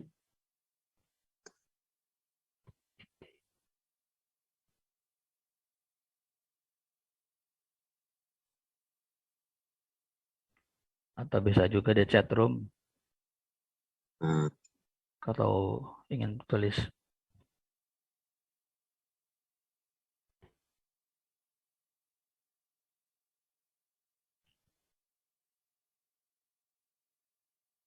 Tak ada soalan nih Pak Ustaz Pakif. ada? Tak ada. Assalamualaikum. Oh ada. Ada. Waalaikumsalam warahmatullahi wabarakatuh. Ustaz, tadi bila Bapak sebut tentang penghormatan Rasulullah kepada penghafal Al-Quran masa pengkebumian tu, adakah bermaksud sahabat itu menghafal seluruh 30 juz ataupun dia menghafal ayat-ayat Quran dan dia beramal dengannya? Adakah itu sudah mencapai kualiti itu? Kalau kita tak mampu menghafal 30 juz. Ya. Ini siapa yang tanya ya? Yang bertanya siapa nih? Cik Gaya dari Malaysia. Oh iya. Iya. Nggak kelihatan namanya. Saya langsung jawab ya ini ya. Jadi pada waktu hadis itu disampaikan, ya itu ayat-ayat Allah Subhanahu wa taala belum tuntas 10 sampai seperti ayat 30 juz. Tapi dalam satu peperangan, kalau saya tidak salah baca, dia dalam perang Uhud, di mana ada sejumlah sahabat para hafizul Quran yang memang pada waktu itu Al-Quran belum turun seluruhnya, dia menghafalkan Al-Quran. Jadi bukan orang-orang yang menghafal 30 juz. Kedua, pertanyaannya adalah bagaimana kalau orang itu tidak sampai menghafal 30 juz, ya. Jadi bab hafalan ini memang dianjurkan, tetapi dia bukan sebagai prioritas, ya, sebagai sebuah aktivitas yang diharuskan, kecuali dalam batas-batas tertentu, ya. Mungkin dalam juz-juz tertentu yang memang perlu kita baca berulang-ulang di dalam sholat kita, itu perlu. Tetapi untuk menghafal 30 juz itu bukan sebagai sebuah perintah yang harus dilakukan dan prioritas dilakukan oleh umat kita. Artinya, kalau ada di antara kita yang menghafal ya. 30 juz itu sangat bagus, ya. Tolong dilengkapi juga dengan pemahaman apa yang dihafal. Kemudian kalau seandainya hafalan itu dikata tidak sampai 30 juz itu juga bagus. Tetapi kita harus juga punya orientasi, punya usaha untuk bisa memahami apa itu isi Al-Quran dengan cara banyak, ya. Dengan cara kita banyak membaca, dengan cara baca kita juga membaca terjemahan daripada Al-Quranul Karim itu. Ya, itu yang bisa meningkatkan cara kita berinteraksi kepada Al-Quranul Karim. Dan itulah inti daripada diturunkannya Al-Quran supaya kita paham dan kemudian kita menjalankan isinya. Karena perintah baca itu dalam seluruh bahasa di seluruh dunia. Ketika dikatakan bacalah, pada dasarnya bukan baca teks apa yang kemudian harus dibaca. Kalau kita punya anak kemudian punya anak dan kita minta dia untuk membaca sebuah buku, maka anak tersebut kita katakan, nak, baca buku ini. Itu tidak dimaksudkan bahwa dia supaya baca huruf-hurufnya, tetapi yang kita ingin dia paham isi buku itu. Jadi substansi inti daripada perintah membaca di seluruh dunia, dalam seluruh bahasa dunia, adalah pahami. Bacalah adalah pahamkanlah. Bacalah artinya mengertilah. Bacalah tidak mungkin sekadar membaca huruf-hurufnya. Maka ketika Allah Subhanahu wa taala juga memerintahkan kita membaca, pada dasarnya adalah Allah memberikan kita perintah untuk memahami Al-Quran. Ketika Rasulullah SAW mencontohkan kita banyak tilawatul Quran, maka pada dasarnya Rasulullah SAW kita ingin agar kita lebih paham, lebih mengerti, lebih mengetahui isi dari apa yang kita baca, bukan kepada teksnya. Tentu saja membaca Al-Quran pasti mendapat pahala. Karena satu bahasa, satu pahala, ya, satu huruf itu mendapatkan 10 pahala. Kalau kita membaca Bismillahirrahmanirrahim, itu ada 19 huruf, kita membaca 190, mendapat 190 pahala. Itu pasti. Tetapi itu adalah bentuk minimal interaksi kita dengan Quran. Bentuk paling sedikit cara kita mengambil manfaat dari Quran. Ketika kita membaca dan beroleh pahala, itu boleh, tetapi hanya sedikit saja dari manfaat yang kita bisa dapat dari Al-Quran. Tentu saja Al-Quran lebih banyak dari apa yang kita inginkan untuk kebaikan hidup kita di dunia dan akhirat. Dan itulah yang kita tahu dan kita inginkan supaya kita membaca dan memahami. Begitu, mudah-mudahan bisa terjawab, ya. InsyaAllah. Alhamdulillah. Assalamualaikum. Waalaikumsalam warahmatullahi wabarakatuh. Ustaz, bila kita solat malam kan, kita lebih baik berdiri lama kan, bacaan Quran panjang berdiri lama itu lebih baik kan. Tapi kita seorang yang hafal sikit, surah pendek-pendek je kita hafal kan. Jadi apa pandang Ustaz, sebab saya lebih suka pegang Al-Quran. Solat malam pegang Al-Quran dan baca 4 muka surat contoh kan. Satu rakaat tu 4 muka surat, tapi pegang Al-Quran. Kemudian letak, kemudian sujud, rokok, bangun lagi 4 lagi. 2 rakaat tu kata 8 muka surat boleh baca. Adakah lebih baik daripada saya hafal surah pendek-pendek, saya baca surah pendek-pendek je untuk solat malam? Ya. Assalamualaikum. Iya. Assalamualaikum warahmatullahi wabarakatuh.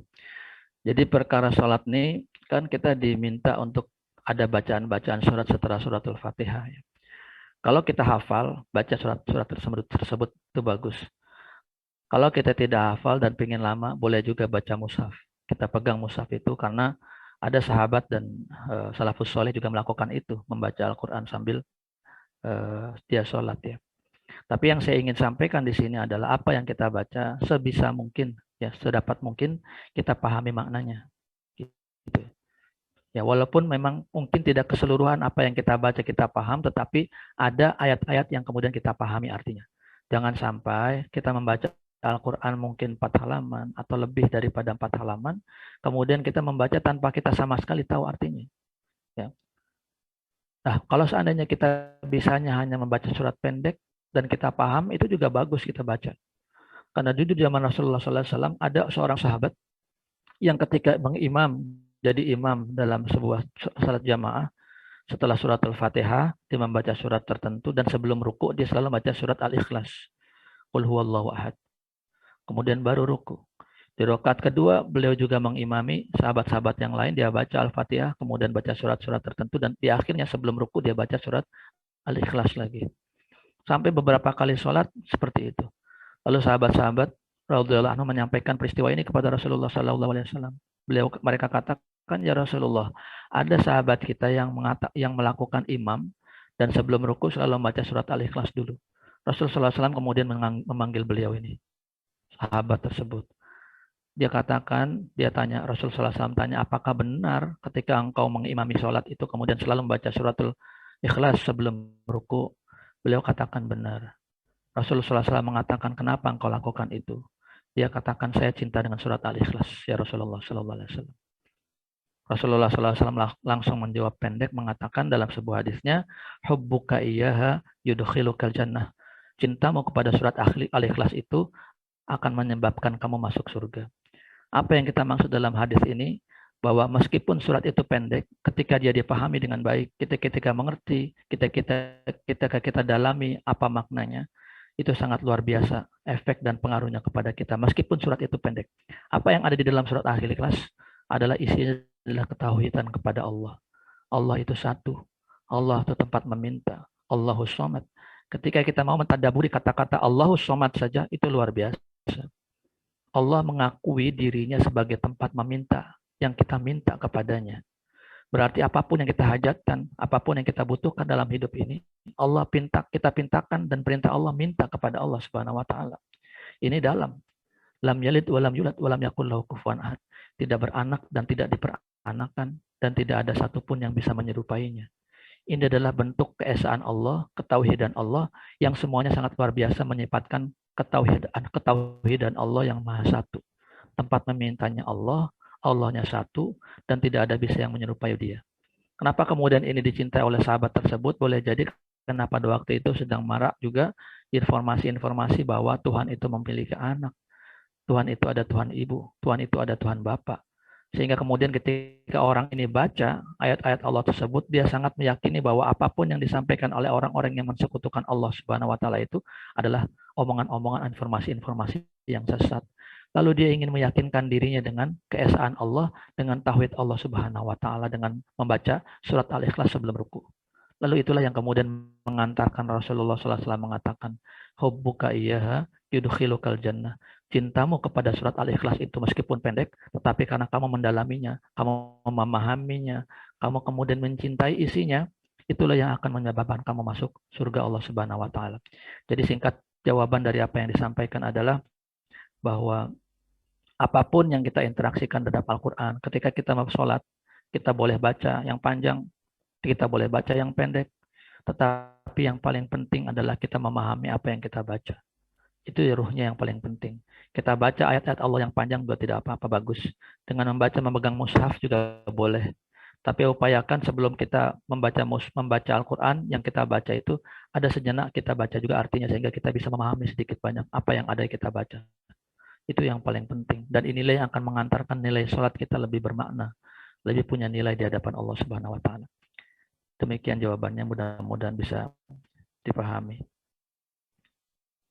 Saya Ustaz jawapan sikit ringan, peserta boleh isi kehadiran yang telah diberikan dekat link bawah dalam Google Chat, isi kehadiran insya-Allah. Ini ada soalan dari ruangan chat Ustaz. Iya. Soalannya tentang adakah digalakkan surah yang tertentu untuk kita hafal? Adakah digalakkan surah tertentu ya? Jadi pada dasarnya ya seluruh surat Al-Quran itu mempunyai nilai-nilai tersendiri yang tidak bisa diutamakan yang ini lalu ditinggalkan yang lain. Tidak bisa kita cari Al-Quran yang lebih utama lalu yang lain tidak lebih utama gitu. Karena nilai-nilai semua surat Al-Quran ini adalah sama-sama firman Allah Subhanahu wa taala. Ya, hanya mungkin ada beberapa surat-surat yang bukan digalakkan secara umum, tetapi mungkin dengan tujuan yang kita inginkan. Apa yang kita inginkan? Salah satunya misalnya suratul Baqarah. Ya, Rasulullah SAW menyampaikan ketika kita ingin supaya gangguan jin dan setan ini tidak ada di dalam sekitar kita, bacalah suratul Baqarah. Ya, karena itu suratul Baqarah juga dimasuk sebagai surat-surat yang bisa mengusir setan diantaranya ya. Kemudian secara umum surat-surat dalam Al-Quran itu, misalnya surat Al-Kahfi itu dianjurkan untuk dibaca di hari Jumat, dari sejak malam Jumat sampai hari Jumat sampai waktu maghrib. Karena di situ disebutkan ketika orang baca surat Al-Kahfi maka akan mendapat cahaya Allah dari satu hari Jumat ke Jumat yang lain. Apa maksudnya cahaya Allah?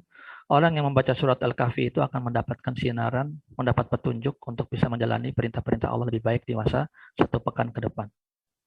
Tapi ingat, yang dipentingkan di sini adalah kita paham isinya juga. Jangan hanya membaca teksnya. Surat Al-Kahfi, misalnya di situ di dalamnya ada 4 kisah yang Allah Subhanahu wa taala ceritakan tentang Ashabul Kahfi, tentang Nabi Musa alaihissalam, tentang Sahibul Jannatain ataupun satu orang yang kemudian diberikan anugerah nikmat oleh Allah Subhanahu wa taala dengan 2 kebun, kemudian yang terakhir juga dengan Zulkarnain. Ketika orang-orang membaca surat Al-Kahfi misalnya, cerita tentang Ashabul Kahfi, sahabat-sahabat pemuda Al-Kahfi yang mereka berdakwah secara luar biasa kepada kaumnya, tetapi kemudian penguasa di masa itu tidak setuju dengan mereka, lalu Allah arahkan mereka ke dalam sebuah gua. Lalu mereka hidup di dalam gua itu selama 300-an tahun, dan ketika mereka bangun ternyata dakwah tauhid yang dulunya mereka mendapat halangan luar biasa dari masyarakatnya ternyata sudah diterima oleh masyarakat tersebut. Apa makna dan tadabbur kita terhadap ayat-ayat yang berbicara tentang Ashabul Kahfi? Yang pertama, tugas yang harus kita emban adalah dakwah kepada Allah, menyampaikan dakwah, menyampaikan seruan Islam kepada banyak orang sesuai dengan kapasitas dan kemampuan yang kita punya. Ada orang yang mampu karena dia sebagai pemimpin, dia bisa mampu membuat regulasi perundangan untuk bisa menegakkan agama Allah. Ada orang yang hanya rakyat biasa, dia hanya berinteraksi dengan internet, dia bisa berdakwah lewat TikTok, lewat YouTube, lewat macam-macam cara, lewat media sosial dan sebagainya. Tapi isinya adalah dakwah. Karena pesan besar dari surat Al-Kahfi yang pertama adalah pemuda itu adalah orang-orang yang sangat giat berdakwah.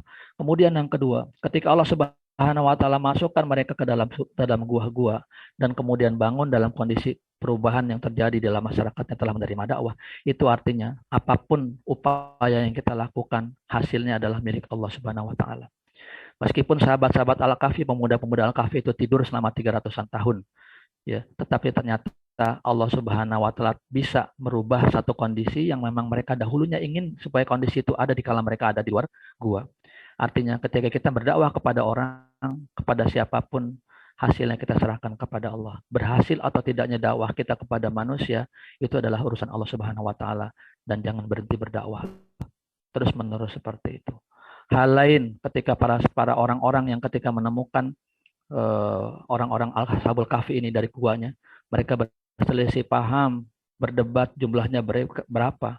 Ada yang bilang 4, ada yang bilang 5, ada yang bilang 6, ada bilang 7 dan 8 di dalam surat Al-Kahfi itu. Allah sebutkan nggak penting jumlah mereka. Ya, karena apa? Sesungguhnya kehendak Allah, kemenangan dakwah tidak tergantung dengan jumlah orang yang melakukannya.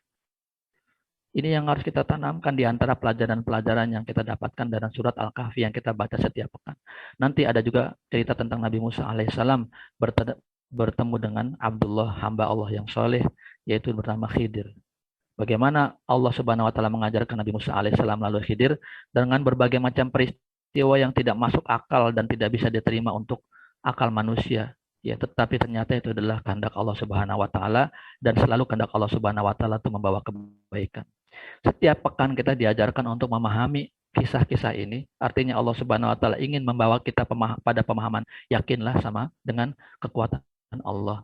Percayalah dan sandarkanlah usaha-usaha dakwah yang sudah kalian lakukan itu kepada Allah Subhanahu wa taala, supaya kita tetap optimis, tetap melakukan aktivitas kesalehan, tetap mau berkorban untuk kepentingan Islam. Meskipun secara lahir ada kekurangan, tetapi selalu saja dari kebaikan itu Allah membawa juga kebaikan, balas sebagai balasannya.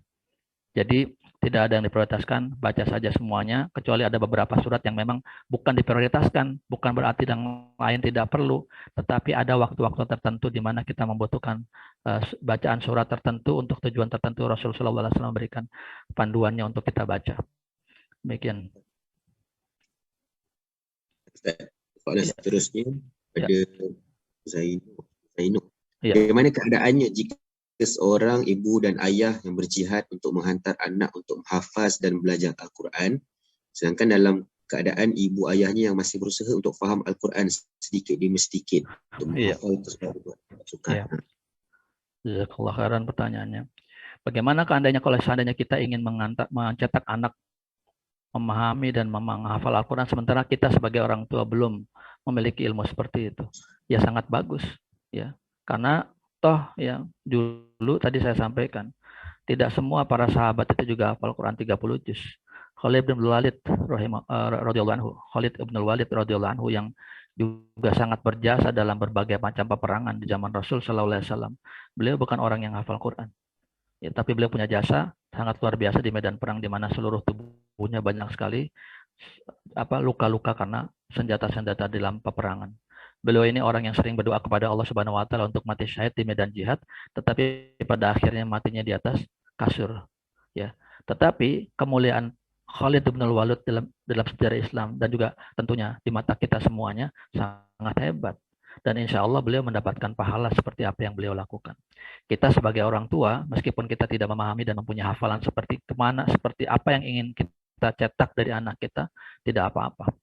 Yang paling penting adalah kesadaran kita untuk bisa menambah ilmu, menambah keimanan, dengan terus menambah kajian-kajian, ya, menambah paham kita terhadap Islam. Dan harus dipahami juga tidak ada orang yang menyatakan dirinya cukup paham terhadap agama. Cukup sudah ilmunya terhadap Islam, sehingga tidak perlu mengkaji lagi, tidak perlu membaca lagi, tidak ada. Semakin kita mengkaji agama, semakin kita memiliki ilmu, semakin kita merasa miskin, semakin kita merasa tidak memiliki ilmu. Dan itulah yang kemudian mendorong kita untuk lebih banyak belajar. Jadi teruskan, kalau seandainya kita ingin berjihad, mengantarkan anak menghafal Quran dan mempelajari Al-Quran, itu sebuah sikap yang sangat luar biasa bagus, ya. Seiring dengan itu juga kita berusaha untuk bisa memahami lebih banyak lagi tentang agama kita, lebih banyak lagi berinteraksi dengan Quran, lebih banyak lagi mengetahui makna-makna yang terkandung di dalam Al-Quran. Ya. Catatan terakhir, kalau anak kita susah menghafal Al-Quran nggak apa-apa, ya, bukan satu musibah itu, ya. Kadang-kadang kita berpikir ada anak orang menghafal Qurannya cepat, kemudian anak kita tidak cepat, itu nggak apa-apa. Karena banyak orang juga yang kemudian anaknya waktu kecil menghafal Quran cepat, ya, kemudian nggak berapa lama ketika dewasa hilang di hafalannya, lupa dia. Ketika dia remaja, sebaliknya ada juga waktu kecilnya hafalannya susah, tetapi ketika remaja hafalannya cepat. Nah, tetapi substansi kita interaksi dengan Quran bukan pada hafalan. Substansi interaksi kita dengan Quran ada pada tilawah Quran dan pada tadaburnya, pada interaksi kita dengan membaca dan pada aspek kita memahami isinya. Tahap selanjutnya baru boleh menghafal. Jadi tidak usah khawatir, ya. Nanti waktu-waktu mungkin ada saatnya anak-anak kita ini akan lebih cemerlang, lebih cepat penghafalannya, lebih bagus juga pemahamannya. Ini kita coba padukan, ya, antara berbagai macam kondisi dan kapasitas anak-anak kita yang berbeda-beda. Sekira itu. Baik. Sebenarnya soalan daripada Puan Najwa. Tanya sebagai seorang ibu yang anak berumur 1 tahun 4 bulan, apakah kaedah yang paling sesuai untuk memperkenalkan anak dengan Al-Quran dan mencintainya, masuk untuk ibunya beramal? Ya. Yang paling pertama, anak 4 bulan ini kan belum bisa diajak bicara secara langsung, ya. Tidak bisa mengenal dan mendengarkan ucapan-ucapan kita. Ya, paling bagus adalah lebih banyak kita baca Al-Quran dekat dengan dia. Baca Al-Quran dekat dengan dia, supaya dia secara pendengaran itu lebih sering mendengarkan ayat-ayat Allah Subhanahu wa taala. Kemudian yang perlu juga dicatat yang kedua, usahakan jangan melalui audio atau melalui suara-suara yang diperdengarkan kepada anak kita, tetapi kita yang baca nih. Ibunya atau ayahnya yang baca. Bukan dengarkan kaset ataupun suara Al-Quran. Ya, karena kaset atau suara Al-Quran itu beda pengaruhnya ketika kita yang membaca sebagai orang tua, gitu, ya. Jadi kalau anak ada nanti, bahkan ada anak-anak yang awalnya sulit bicara, nggak bisa bicara. Kemudian saatnya bicara, dia tiba-tiba keluar huruf Al-Quran, bacaan Al-Quran. Itu ternyata setelah ditanya-tanya, diteliti orang tuanya, saat anak itu belum bisa bicara dan sulit bicara, sering bacain Al-Quran. Gitu, ya. Ini yang keluar tuh surat Al-Quran. Di mana? Di Turki ada anak yang seperti itu. Saya nggak bawa rekamannya, ada anak seperti itu. Usianya sekitar 5 atau 6 tahun. Awalnya dia tidak bisa ngomong, tidak bisa bicara dia. Tapi sama orang tuanya sering dibacakan Quran. Suatu saat tiba-tiba dia bisa bicara, tapi isinya Al-Quran. Nah, ini yang harus kita tanamkan juga. Ya. Yang lain, untuk surat-surat tertentu seperti suratul Fatihah, sering-sering baca sama anak kita ini.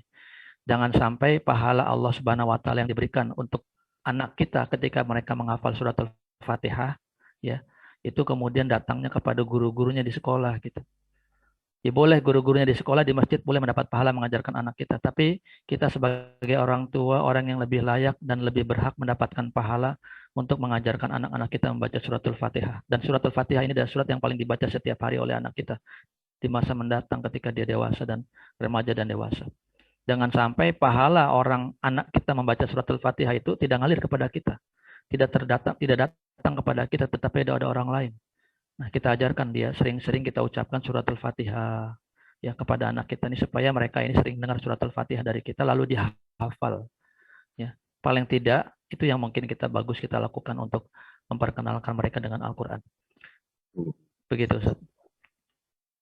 Soalan Puan Rohana, adakah membaca Al-Quran daripada mushaf lebih baik daripada handphone yang digital? Iya. Ya, ini sebenarnya juga ada pembahasan-pembahasan ya di kalangan ulama tentang bagaimana hukumnya membaca Al-Quran di handphone ya. Ini sebenarnya kan pada hakikatnya soal media saja ya. Media. Kemudian dulu tidak ada juga handphone yang berisi Al-Quran itu, baru belakangan ini aja ada. Tetapi ada beberapa pendapat lah ya di situ. Sebab di dalam Al-Quran mushaf, ya kalau sifatnya mushaf itu dia isinya hanya Al-Quran saja. Artinya secara media dia lebih suci, lebih bersih. Ya, dibandingkan isi handphone yang memang isinya udah banyak hal di dalamnya itu. Ada banyak hal juga kita membuka internet di handphone, masuk ke dalam chipnya, di dalam kartunya, di dalam memori handphone kita. Ya, sehingga ada sebagian orang guru-guru kita menganggap kalau seandainya membaca Quran sebaiknya baca melewat mushaf, tidak melewat handphone digital. Tetapi ini bukan maknanya tidak boleh apalagi haram, bukan. Ini soal mana yang lebih baik saja. Kalau kita baca ya. Kalaupun kita hanya di jalan dan kita ingin baca Quran lewat handphone ya tidak apa juga. Ya kita baca dan tentunya berusaha untuk bisa memahami apa yang kita baca. Ya, cuma dari segi media kesuciannya ya ada guru-guru Quran kita, para masyayikh, para asatidzah yang kemudian menganggap bahwa handphone ini tidak sakral, dia tidak suci. Sehingga pengaruh yang diberikan dari handphone dibandingkan dengan pengaruh yang dibawakan dari mushaf, itu pengaruh hatinya lebih kuat yang ada di mushaf. Di mushaf bukan daripada handphone. Tetapi bukan berarti handphone nggak boleh. Ya, boleh juga dipakai untuk bisa kita baca Al-Quran. Begitu. Dan ya, ini sama macam yang kedua tadi. Tapi bagaimana nak datangkan minat bagi anak untuk sentiasa membaca dan tadabbur Al-Quran? Ya, ini hampir sama nih ya, tingkatan anaknya umur berapa. Ya, ini kita harus pahami juga. Karena masing-masing anak itu ada bentuk interaksi yang sesuai dengan tingkatan usianya gitu ya. Untuk anak-anak yang belum bisa berinteraksi bicara ya tadi saya sampaikan. Untuk anak-anak yang sudah bisa bicara dan bisa mengerti apa yang kita sampaikan ya boleh jadi kita sampaikan juga tentang kandungan biasanya anak-anak itu senang dengan cerita ya. Kita sampaikan kisah-kisah apa yang ada di dalam Al-Qur'an ya. Bagaimana kisah nabi-nabi, tetapi bukan kisahnya yang hanya kita sampaikan. Ya, yang kita sampaikan juga nilai-nilainya. Apa yang kita ambil dari kisah yang kita bacakan tentang Nabi Musa alaihissalam? Apa yang kisah yang kita bisa ambil dari kisah Nabi Yusuf alaihissalam, Nabi Nuh alaihissalam, yang kemudian kita sampaikan kepada anak-anak kita dan kita ambil pelajaran yang bisa kita ambil. Jangan sampai hanya berdiri kita sampaikan sebuah kisahnya saja, tapi kita ambil juga pelajaran apa yang harus kita dapatkan dari kisah tersebut. Nah, ini tergantung dengan tingkatan kemampuan anak-anak.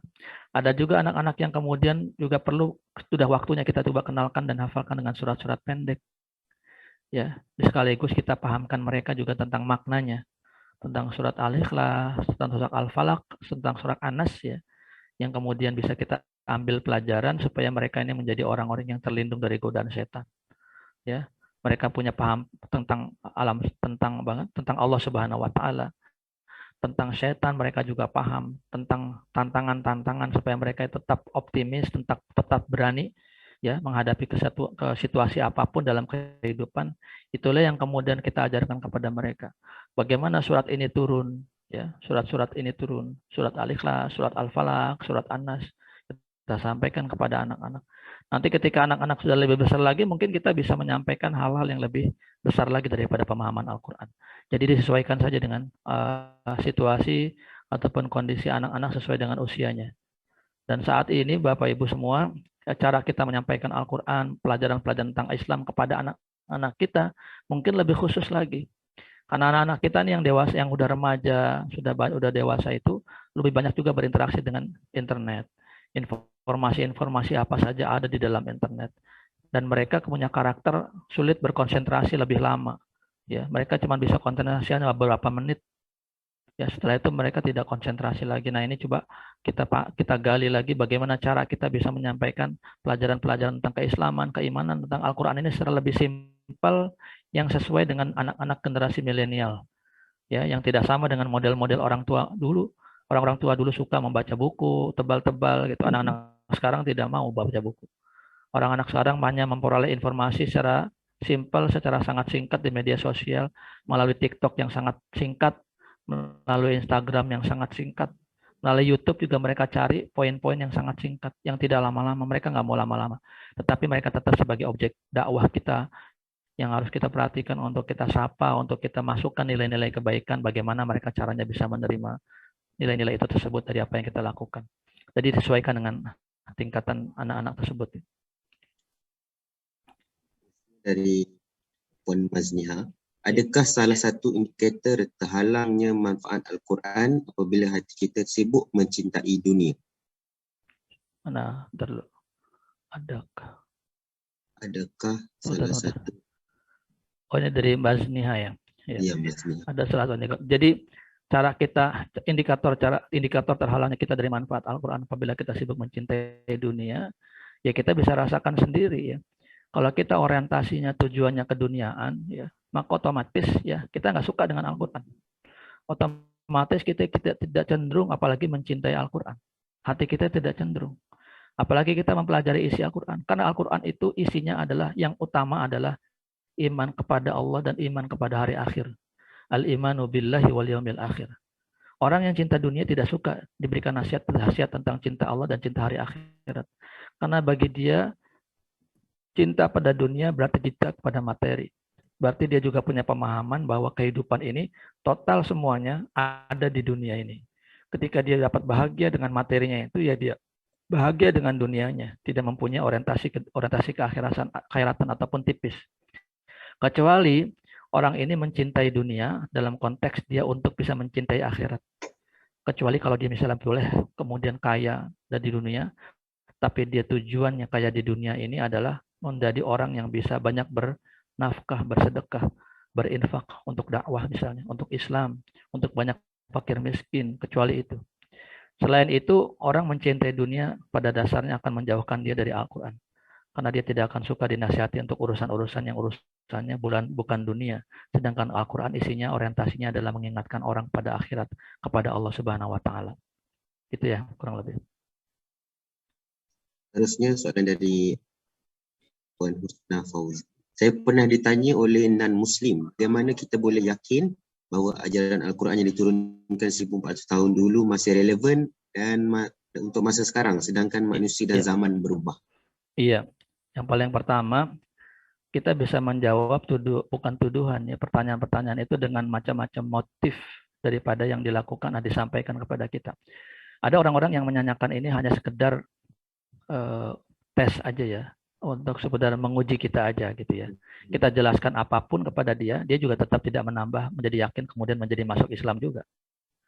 Tetapi kita sebagai manusia muslim, kita wajib punya pengetahuan dan keyakinan bahwa Al-Quranul Karim ini adalah mutlak seluruhnya, betul-betul firman Allah yang dulu sampai sekarang sama. Ya sebenarnya sederhana ya. Kalau seandainya mereka menyanyikan seperti ini, kita tanyakan juga Bible mereka itu. Ya, kitab suci mereka itu. Kitab suci mereka ya sangat banyak perubahan-perubahannya, karena di antara satu penerbit Bible dengan penerbit yang lain beda. Jadi kalau kita mau coba balik pertanyaannya, sebelum saya menjawab ini, ya coba saya tanyakan dulu apakah Bible yang Anda punya itu kemudian sama dengan Bible yang diturunkan kepada Yesus misalnya. Itu sudah sangat banyak berubah. Perubahannya sangat banyak gitu. Ini ditemukan bukan oleh orang-orang biasa, tetapi juga orang Kristennya sendiri juga, dan juga tentunya oleh para Muslim yang memang menguasai tema-tema tentang Bible. Kita bisa belajar itu di YouTube ya, dari Dr. Zakir Naik, atau juga dari ceramah-ceramah Ahmad Didat ya. Itu sangat bagus sekali kalau kita punya waktu untuk mendengarkan bagaimana pertanyaan-pertanyaan orang-orang non-Muslim, bahkan pertanyaan-pertanyaan orang ateis, yang tidak percaya Tuhan, kemudian dijawab oleh Dr. Zakir Naik dengan sangat luar biasa. Nah, mengenai jawaban itu tadi kali sendirian nanti di ini. Mengenai jawabannya, Al-Quran itu memang diturunkan sama. Apa cirinya kita yakin bahwa Al-Quran dimanapun sama? Itu fakta betul. Kalau kita yakin dengan ajaran Al-Quran sementara sedang relevan dengan masa sekarang, ya kita cari, perhatikan isi Al-Quranul Karim itu 100% tidak ada yang bertentangan dengan ilmu modern, pengetahuan modern. Tidak ada.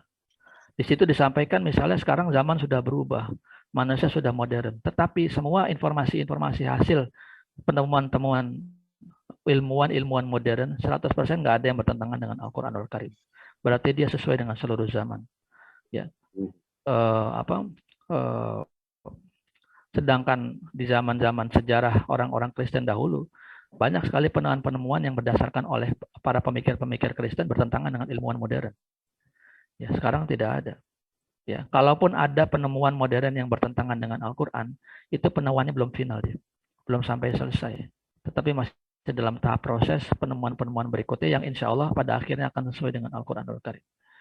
Jadi itu yang kalau kita lihat ya tentang kemukjizatan Al-Quran dalam aspek ilmu, Al-Quran tidak pernah bertentangan hasilnya. Al-Quran itu isi Al-Quran dengan hasil yang dicapai oleh penemuan-penemuan modern. Semuanya sama. Bagaimana janin berproses di dalam tubuh manusia. Itu zaman dahulu 4.400 tahun lalu, di mana belum ada orang yang bisa membaca perubahan-perubahan janin dari waktu ke waktu di perut seorang ibu, di rahim seorang ibu, tapi Al-Quran sudah menjawabnya. Tentang Big Bang misalnya, ya pecahnya alam semesta, ya itu juga ada di dalam Al-Quran. Ya. Di surat Al-Anbiya, nanti coba baca ya, saya lupa ayatnya. Ya, surat Al-Anbiya. Jadi disebutkan bahwa alam semesta ini tadinya satu. Kemudian Allah sebutkan fafataknaha, kemudian kami pecahkan, kami pisahkan. Itu disebutkan dalam Al-Quran, dan teori Big Bang ini baru ditemukan di masa modern. Berarti Al-Quran 1400 tahun sudah juga memperoleh informasi tentang itu. Gitu ya.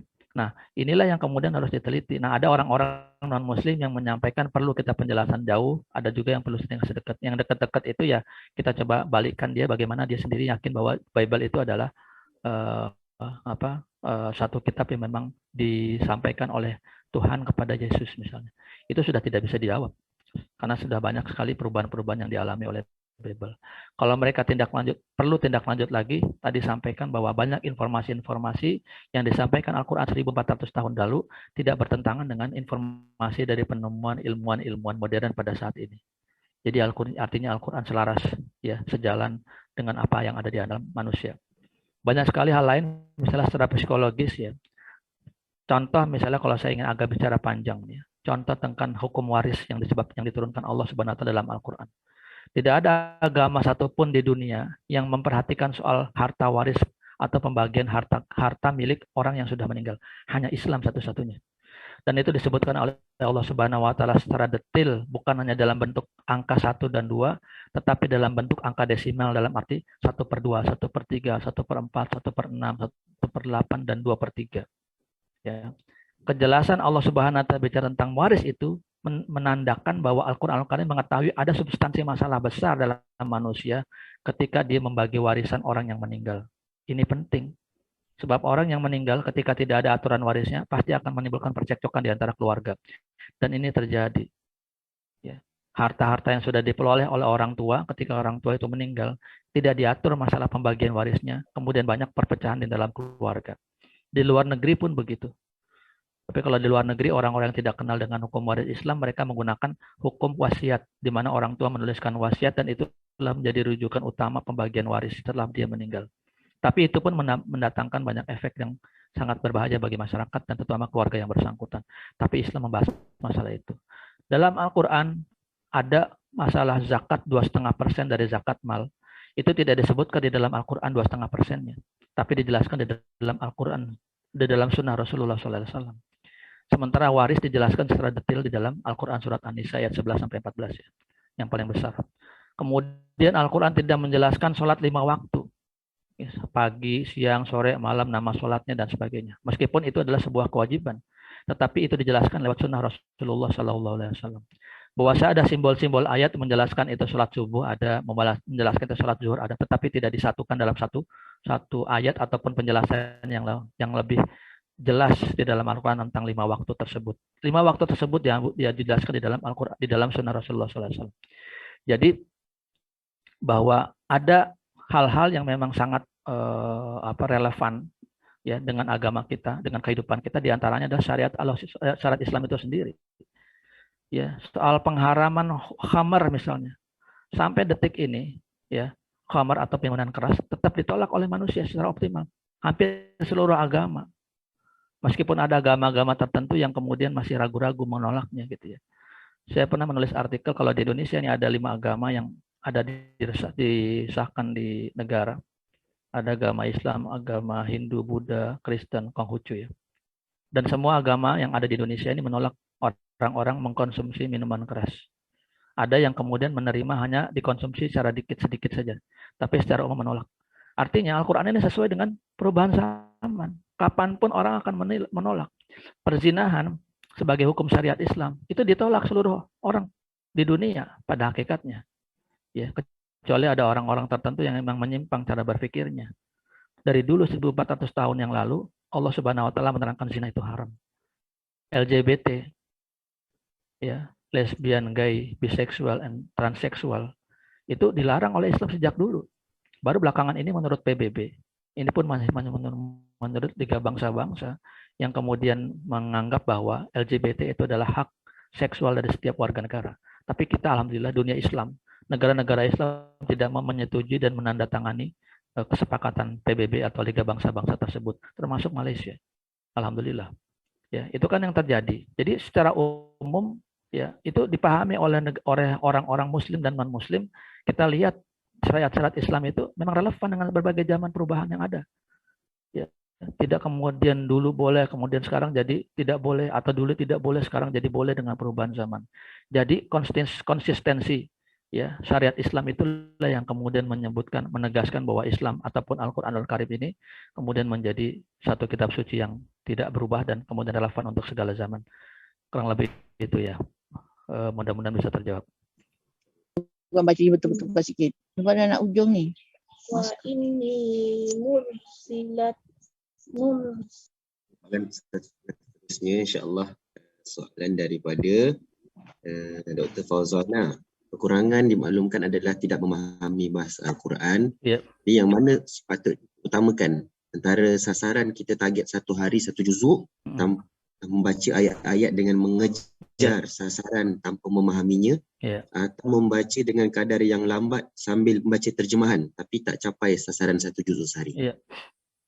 Jadi yang paling penting pertama kita tidak mengadu ataupun membuat dikotomi ya, perpisahan antara tilawah Quran dengan membaca terjemahan. Yang pertama itu dulu. Jadi jangan dikatakan atau ditanyakan mana yang lebih penting, tilawah Al-Quran atau membaca terjemahan. Tidak ditanyakan seperti itu. Tilawah tetap perlu, terjemahan perlu. Terus yang kedua, ya, tadi saya tidak sampaikan harus sama sekaligus ya. Paralel kita baca Quran sekian satu juz, kemudian baca terjemahan satu juz juga. Ya. Ada waktunya kita membaca Al-Quran, tilawatul Quran satu juz itu. Ada waktunya kita juga membaca terjemahan Al-Quran itu. Ya, yang jelas jangan sampai apa yang kita baca itu sama sekali tidak kita ketahui artinya.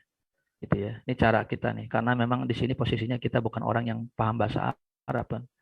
Ya, orang yang paham bahasa Arab mungkin dia bisa membaca Al-Quran sekaligus memahami arti daripada yang dia baca. Tapi kalau kita orang yang tidak mengenal bahasa Arab harus kita baca terjemahannya, berarti kita harus ada effort waktu sendiri, kita usahakan sendiri waktu untuk membaca terjemahannya. Dan ini yang harus kita lakukan juga. Ya, kapan kita membaca terjemahannya? Ya, kita tidak usah seimbang sekali satu juz kemudian baca satu juz juga. Ya, ada waktu tertentu kita satu juz baca tilawatul Quran, kita mungkin membaca terjemahannya kalau tidak ada waktu banyak kita baca sebanyak satu halaman misalnya. Nanti kan kita akan berulang-ulang khatam Quran itu ya. Nanti kita baca lagi di waktu yang lainnya tentang halaman yang berikut dari apa yang kita baca sebelumnya. Sedikit-sedikit. Nanti akan ketangkap juga apa sebenarnya maksud yang kita baca secara umum. Saya mendengar ada beberapa orang juga yang sudah menghatamkan ya tanda kutip, menghatamkan bacaan terjemahan Al-Quran itu sangat manfaat besar bagi dia. Untuk bisa lebih mengenal Al-Quran lebih jauh. Ini yang agak dilupakan. Kadang-kadang kita nih sebagai syiar, kita baguslah memperdengarkan Al-Quran sebelum sholat. Ya, ada azan sebelum azan dibacakan Quran. Di tempat-tempat ramai dibunyikan Al-Quran. Tetapi kita tidak sopan. Tidak pada etikanya kita, kalau kita mendengarkan Al-Quran, wa idza quri'al Qur'anu fastami'u lahu wa ansitu. Ketika kalian mendengarkan Al-Quran, ketika ada dibacakan Al-Quran, maka dengarkanlah dan diamlah. Ini yang kemudian harus kita upayakan untuk memperhatikan. Sedikit-sedikit saja. Yang penting ada usaha dan ada mindset kita bahwa yang paling penting itu bukan hanya membaca, tapi sekaligus memahaminya. Ya. Seterusnya dari Puan Halimah Hasan. Ada sahabat yang menghafal 30 juzuk Quran, tapi sayangnya dia tidak baik hubungan dengan ibu dan adik-beradiknya. Mengapakah ayat-ayat yang dihafal itu tidak mendidik hatinya? Ya, jawabannya karena dia tidak paham isinya. Karena dia menghafal Quran hanya sekedar huruf per huruf. Hanya teksnya yang dihafal, hanya nasnya yang dihafal, tetapi tidak pada maknanya. Yakin kalau seandainya dihafal juga dan paham juga maknanya, dia tidak akan melakukan hal-hal yang buruk seperti itu. Ini kejadian banyak di berbagai pesantren dan lembaga tahfiz hafazan Quran ya. Anak-anak hafal Quran banyak, tetapi mereka tidak baik dalam hubungan dengan orang tua. Itu banyak kayak gitu. Ya, karena mereka tidak mengenal apa yang dihafal itu artinya apa, maknanya apa, kurang diajarkan isi daripada Al-Quran. Inilah yang sebenarnya menjadi alasan Dr. Majdi Al-Hilali kemudian menuliskan buku ini. Karena banyak fenomena anak-anak di sekolah ya menghafal Quran, dia menghafal bahkan menghafalkannya di kamar mandi ya, di toilet itu ya, untuk bisa sebelum ujian dia bersembunyi di toilet, kemudian dia baca Quran, kemudian dia kembali lagi untuk ujian, untuk ikut tes gitu ya. Seperti itu karena tidak menghargai apa isi Al-Quran itu. Ada orang-orang yang kemudian misalnya sebelum tidur dia mendengarkan tilawatul Quran. Ya, boleh sih, bagus daripada dia dengar lagu kan. Tetapi sebenarnya kalau kita mendengarkan Al-Quran itu pada dasarnya harus kita pahami artinya. Dan kalau kita mendengarkan artinya kita nggak bisa tidur. Karena artinya itu bicara tentang surga, tentang neraka, tentang perjalanan juang jihad para nabi, para rasul. Mana bisa orang tidur mendengarkan cerita-cerita begitu. Ya. Ada orang tidur itu mendengarkan Al-Quran karena alunannya yang enak. Kalau kita memposisikan Al-Quran seperti itu, kita sama dengan menyikapi Al-Quran seperti lagu. Lagu dengan nada-nadanya yang indah, tapi kita nggak tahu artinya, tapi kita kemudian terlelap tidur. Ya, dan ini posisinya tidak sepadan lah dengan Al-Quran yang firman Allah, dan Allah Subhanahu Wa Taala Maha Kuasa atas segalanya. Ini itu ya. Ada lagi Pak? Soalan yang seterusnya sama sikit dengan soalan yang lain. Perbezaan penghafal Quran generasi awal dengan penghafal zaman sekarang, dan bagaimana kita nak hadirkan rasa cinta Al-Quran macam sama seperti generasi yang. Ya. Jadi suatu ketika Umar bin Khattab pernah ditanya oleh seorang sahabatnya, "Kam hafilta minal Qur'ani Umar?" Berapa banyak hafalanmu dalam Al-Qur'an ya Umar? Umar menjawab atau menjelaskan suratul Baqarah. Dia hafal surat Al-Baqarah. Dia tidak menyebutkan surat lain. Tapi yang kita pahami, mustahil Umar bin Khattab jarang tilawah, sedikit tilawah. Mustahil Umar bin Khattab memori hafalannya itu sedikit, mustahil. Tetapi yang dimaksud dengan hafal Quran di zaman sahabat sallallahu alaihi wasallam radhiyallahu anhum itu adalah bahwa mereka membaca, memahami, mengamalkan, memperjuangkan dan menghafal. Itulah makna daripada hifdzul Quran di zaman sahabat, di zaman para salaf salihin yang dulu, ya. Jadi mereka ketika menganggap itu menginteraksi dengan Quran itu membacanya banyak, kemudian memahami maknanya secara sungguh-sungguh, kemudian berusaha mengamalkannya dan berusaha menghafalkannya dan berusaha memperjuangkannya. Dan Umar bin Khattab ini ketika ditanya juga tentang berapa lama beliau menghafal surat Al-Baqarah, beliau katakan 12 tahun. Di buku ini ada. Kemudian anak beliau Abdullah bin Umar bin Khattab ketika ditanya berapa lama dia menghafal surat Al-Baqarah, dia katakan 8 tahun. Pasti bukan karena hafalan dia lemah, pasti juga bukan karena dia jarang baca Quran, tetapi mindsetnya terhadap hifdzul Quran adalah membaca, memahami, mengamalkan, memperjuangkan. Dan itulah yang dicapai Umar bin Khattab pada sungguh-sungguh, yaitu di surat Al-Baqarah itu. Bukan berarti dia nggak hafal surat-surat yang lain, ya. Dan ada banyak sahabat-sahabat zaman dahulu hanya sedikit saja yang hafal 30 juz, ya. Tetapi mereka pada dasarnya banyak yang menghafal, tetapi yang dia maksud dalam hafalan itu adalah mereka membaca, memahami, kemudian mengamalkan, kemudian menghafalkan, kemudian memperjuangkan. Jadi makna penghafalan Quran itu seperti itu. Nah, mudah-mudahan kalau kita ingin coba kembali seperti mereka dahulu, ya kita lebih banyak bertilawah Quran, lebih banyak memahami Quran, lebih banyak berusaha untuk mengamalkan Quran, kemudian memperjuangkan Quran dalam bentuk kita berdakwah kepada masyarakat tentang Al-Quranul Karim ini. Karena tantangan kita di zaman ini sangat luar biasa berat ya. Pemikiran-pemikiran yang mengajak kita jauh daripada Al-Quran sangat banyak. Yang kemudian menyimpangkan kita dari Al-Quran juga sangat banyak. Kalau kita tidak punya modal dan bekal ilmu tentang Al-Quran, seperti tadi ditanya oleh orang-orang non-Muslim, bagaimana kita yakin dengan Al-Quran 1400 tahun yang lalu? Kalau kita nggak punya bekal ilmu, mungkin kita akan sulit menjawabnya dan mungkin bisa menggoyahkan cara berpikir kita. Saya ingin juga menyampaikan cara sekarang orang-orang non-Muslim menggoyahkan pemikiran kita. Itu misalnya dulu, kita paham dulu ada namanya sekularisme. Sekularisme itu dalam memisahkan agama dengan urusan-urusan sosial politik apalagi. Islam boleh ada tapi hanya ada di masjid. Islam boleh ada tapi hanya ada dalam lembaga-lembaga pendidikan Islam. Tidak boleh keluar-keluar dari itu. Itu namanya sekuler. Memisahkan antara agama dengan negara.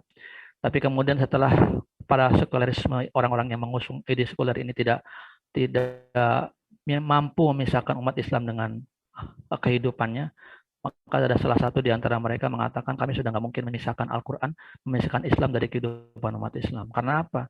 Karena Islam itu lengkap. Dia mengatur kehidupan manusia dari awal dia bangun tidur sampai dia tidur. Bagaimana orang bisa mengubah mereka supaya memisahkan diri dari Islam?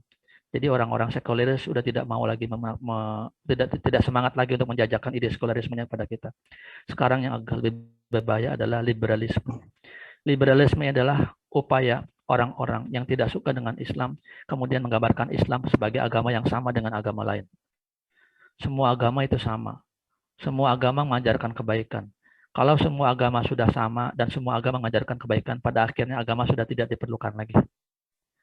Ya, agama tidak diperlukan lagi, dan kalau agama tidak diperlukan lagi, orang akan kembali berpikir bahwa Tuhan tidak juga diperlukan dalam dunia. Itu ada hadir dalam sebuah pemikiran namanya ateisme, tidak percaya Tuhan. Ya, jadi pola-pola pemikiran seperti ini harus kita jawab ya untuk kita bisa membekali diri dan juga generasi kita, anak-anak kita, supaya mereka bisa juga berbekal dengan ilmu-ilmu agama yang cukup, dengan akidah yang cukup sehingga bisa melewati tantangan zaman yang sedemikian rupa. Jadi itu saya keluar sedikit pembahasannya. Ya, inti daripada kita berinteraksi dengan Quran kembali kepada pertanyaan adalah kita membaca, kita memahami, kita mengimplementasikan, melaksanakan, kemudian kita memperjuangkan sama-sama. Tentu saja isi daripada Quran Bapak Ibu, ilmu daripada Al-Quran tidak akan habis sampai hari kiamat. Sampai hari kiamat ini tidak akan habis. Jadi kalau kita ingin mentadaburi Al-Quran, tidak akan pernah selesai tadabur itu sampai kita meninggal, dan bahkan setelah kita meninggal pun sampai hari kiamat, isi daripada Al-Quran ini tidak akan habis untuk tadaburi, untuk kita tafakuri. Itulah mukjizat. Ya. Jadi terus aja kita bekali. Mudah-mudahan Allah berikan kemampuan kita menjawab tantangan zaman yang sekarang semakin berat kita hadapi untuk kita dan generasi kita ke depan. Saya sebutkan wah, dan berkait juga daripada Puan Liana, sekiranya kita berdakwah dengan cara post video dakwah orang berilmu ke media tanpa minta izin, adakah kita dikira mencuri dakwah orang? Iya, subhanallah. Ya, ini tergantung orang tersebut ya. Kalau dia menganggap bahwa dia dirugikan dengan cara kita mengambil dakwah yang sudah dia tampilkan di YouTube-nya ya, kemudian dia beralih kekurangan dari pendapatan YouTube-nya karena kita sudah buat juga YouTube yang lain dengan konten yang sama, kemudian mengganggu pendapatan dia dari YouTube gitu ya. Mungkin ya harusnya kita tidak melakukan seperti itu ya. Kecuali ada orang yang kemudian menyampaikan informasi di YouTube itu tidak tergantung dengan pendapatan dari YouTube, silakan aja.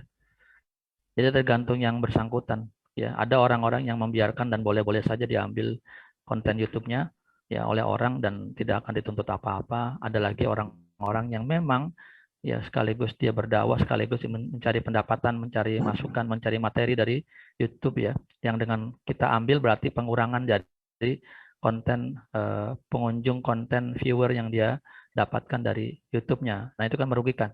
Kalau merugikan ya sebaiknya tidak dilakukan dengan kita ambil. Jadi dia baiknya meminta izin aja. Baik, dan seterusnya adalah daripada Zainab Muhammad. Dalam memahami Al-Quran, bahan rujukan adalah Al-Quran terjemahan dan tafsir. Adakah boleh hanya mengkaji sendiri melalui pembacaan atau perlu ikut kuliah? Bahan guru. Ini penting. Jadi Al-Quran itu Bapak Ibu semua, pada dasarnya Al-Quran itu mudah dipahami. Ya. Jadi ada 90% Al-Quran itu mudah dipahami. Jadi kalau kita baca Al-Quran, baca terjemahannya, kita langsung paham apa maksud yang diinginkan Al-Quran. Tetapi ada di balik pemahaman yang sekedarnya daripada yang kita baca. Itu namanya tadabbur lebih mendalam ya. Kalau paham, kita paham. Nah, ada sebagian persentase ataupun sekitar 10% dari Al-Quran itu perlu merujuk kepada ulama-ulama tentang penafsirannya. Tetapi itu sedikit. Jadi kalau Ibnu Abbas radhiyallahu anhu pernah membagi Quran itu satu, Al-Quran itu bagian yang pada besarnya adalah yang pertama bagian yang bahasanya dipahami oleh bahasa orang Arab secara umum. Ya, satu. Terus yang kedua ada bagian Al-Quran yang kalau kita baca Al-Quran itu dia nggak perlu penafsiran, tapi langsung ngerti, gitu ya. Yang ketiga ada bagian yang harus merujuk kepada para ulama-ulama tafsir, seperti misalnya makna ataupun kandungan dari kata-kata istiwa. Istiwa itu adalah bahasa Arabnya ya duduk, gitu ya, artinya. Tetapi istiwa duduknya itu kan bukan seperti duduknya manusia, gitu ya. Atau arash itu Arsyur Rahman, itu singgasana Ar-Rahman. Itu kan bukan tinggasana seperti kita. Apa maknanya? Atau misalnya dikatakan dalam Al-Quran, yadullahi fauqa aidihim, tangan Allah di atas tangan mereka. Tangan Allah itu kayak apa? Ini juga harus ditafsirkan menurut para ulama, tapi sedikit saja. Ada bagian keempat adalah yang hanya diketahui oleh Allah Subhanahu wa taala, yang utamanya adalah ketika awal-awal surat itu diawali dengan potongan-potongan huruf. Alif lam mim ra, yasin, kaf, ha, ya, ain, shad. Itu semuanya hanya dipahami oleh Allah Subhanahu wa taala.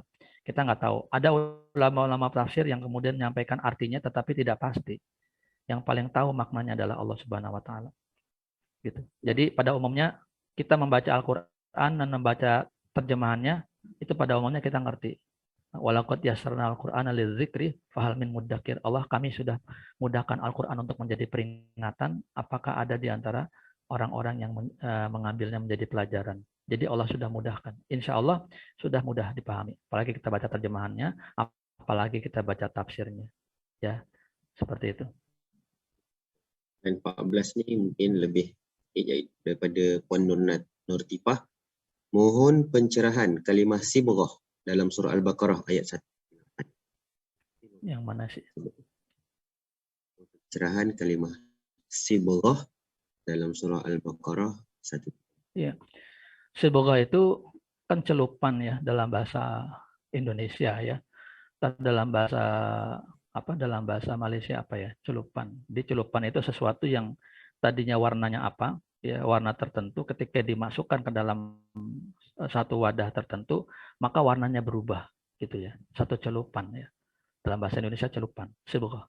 Maka sebenarnya sibghatullah itu celupan Allah itu maksudnya dia akan bisa keimanan itu merubah secara keseluruhan daripada seseorang ya. Bagaimana dia memandang kehidupan ketika masuk ke dalam kenal kepada Allah, kenal kepada Islam, pandangannya tentang kehidupan itu berubah gitu. Bagaimana dia memandang antara mengenal dan mengenal Allah dan mengetahui Islam itu berubah pandangannya tentang suatu persoalan gitu. Makanya kalau orang misalnya kenal Islam dan kenal Allah, ada orang-orang yang mendapat musibah, tapi di kalangan tertentu, orang-orang soleh tertentu, musibah itu adalah anugerah dari Allah Subhanahu wa taala. Makanya dia bersyukur. Ya. Kalau kita kemudian diminta untuk ikhlas kepada Allah Subhanahu wa taala, itu kan hasil celupan Allah tuh. Hasil celupan daripada sifat-sifat Allah yang kita ambil daripada ma'rifatullah. Kenal Allah, sejauh mana kita mengenal Allah, maka sejauh itu pula kita bisa ikhlas kepada Allah. Sedikit, kalau seandainya kita sedikit mengenal Allah, maka kita juga akan sedikit ikhlas kepada Allah. Itu ya. Jadi kalau ada sibghatullah tuh keikhlasannya itu mendalam, luar lahir batin gitu. Kemudian orang disuruh sabar dan syukur, tidak bisa dinasihati melalui nasihat. Sabar, syukur, tawakal, itu semuanya hasil ya ataupun output ya, daripada sebuah proses. Inputnya apa? Ma'rifatullah, ma'rifatul Islam, ma'rifatul Rasul. Semakin dia kenal Allah, semakin dia kenal Rasulullah, semakin dia kenal Islam, semakin tinggi keimanannya, dan hasilnya, keluarannya adalah dia sabar. Keluarannya adalah dia ikhlas. Keluarannya adalah dia syukur. Keluarannya adalah dia mujahadah. Keluarannya dia adalah tadhiyah, pengorbanan. Gitu ya. Jadi semakin kita mencelupkan diri kepada Allah Subhanahu wa taala, semakin bisa merubah cara kita memandang berbagai hal dalam kehidupan. Orang memandang kita ini susah karena berdakwah, karena kita punya sudut pandang karena Allah, kita punya pandangan yang nikmat berdakwah. Orang menganggap kita bersedekah itu mengeluarkan uang dan harta kita berkurang, tapi kita karena sibghatullah, kita memandang kita bersedekah pada dasarnya akan mendatangkan rezeki yang Allah akan berikan kepada kita dan manfaat keberkahan yang lainnya. Seperti itu.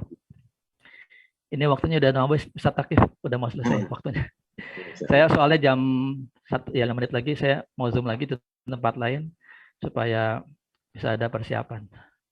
Ini mohon maaf, ini ada banyak pertanyaan belum terjawab ini. Masih banyak sekali. Mudah-mudahan kalau ada bukunya di sana bisa diambil, dibaca juga ya di bukunya di sana. Saya dengar nanti ada juga terjemahan bahasa Melayu juga yang akan diterbitkan untuk buku ini. Ya nanti coba lihat aja di ke depan nanti. Jadi sampai situ saja punya sesi program bedah buku pada hari ini. Minta maaf kepada yang soalan yang tidak terjawab. InsyaAllah kita boleh jumpa lagi di sesi seterusnya. InsyaAllah. Mungkin ada peserta yang nak berhubung dengan Ustaz melalui Facebook ataupun Ustaz boleh tahu. Jadi saya kalau mau, saya di Twitter saya tulis di chat room ya. Alamat saya di Twitter. Ini alamat saya di Twitter. Loh.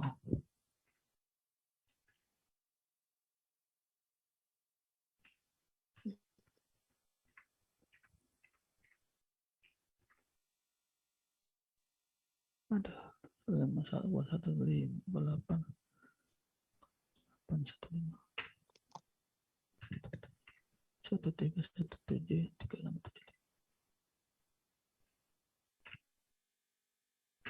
Ini nomor WhatsApp saya. InsyaAllah. Terima kasih. Ya. Sekali lagi kepada semua dan juga Ustaz Aulia atas perkongsian yang Al-Quran kepada kita lah, insyaAllah. Jadi alhamdulillah. Terima kasih sekali lagi kepada semua. Kita harapkan pada pagi ini kita dapat sedikit banyak sebagai bekalan untuk kita teruskan kehidupan kita harian, insyaAllah. Jadi sekali lagi terima kasih. Kita tangguh kita punya program kita pada pagi ini dengan tasbih kafarah dan alhamdulillah. Astaghfirullahaladzim. Subhanakallahumma bihamdika asyhadu an la ilaha illa anta astaghfiruka wa atubu ilaik. Saya mohon pamit semuanya. Assalamualaikum warahmatullahi wabarakatuh. Waalaikumsalam.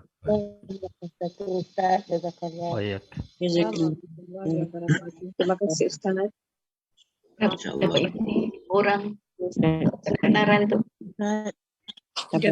Sekarang sebelum keluar. InsyaAllah yang peserta-peserta boleh isi borang kehadiran ya. InsyaAllah. Untuk kita rekodkan.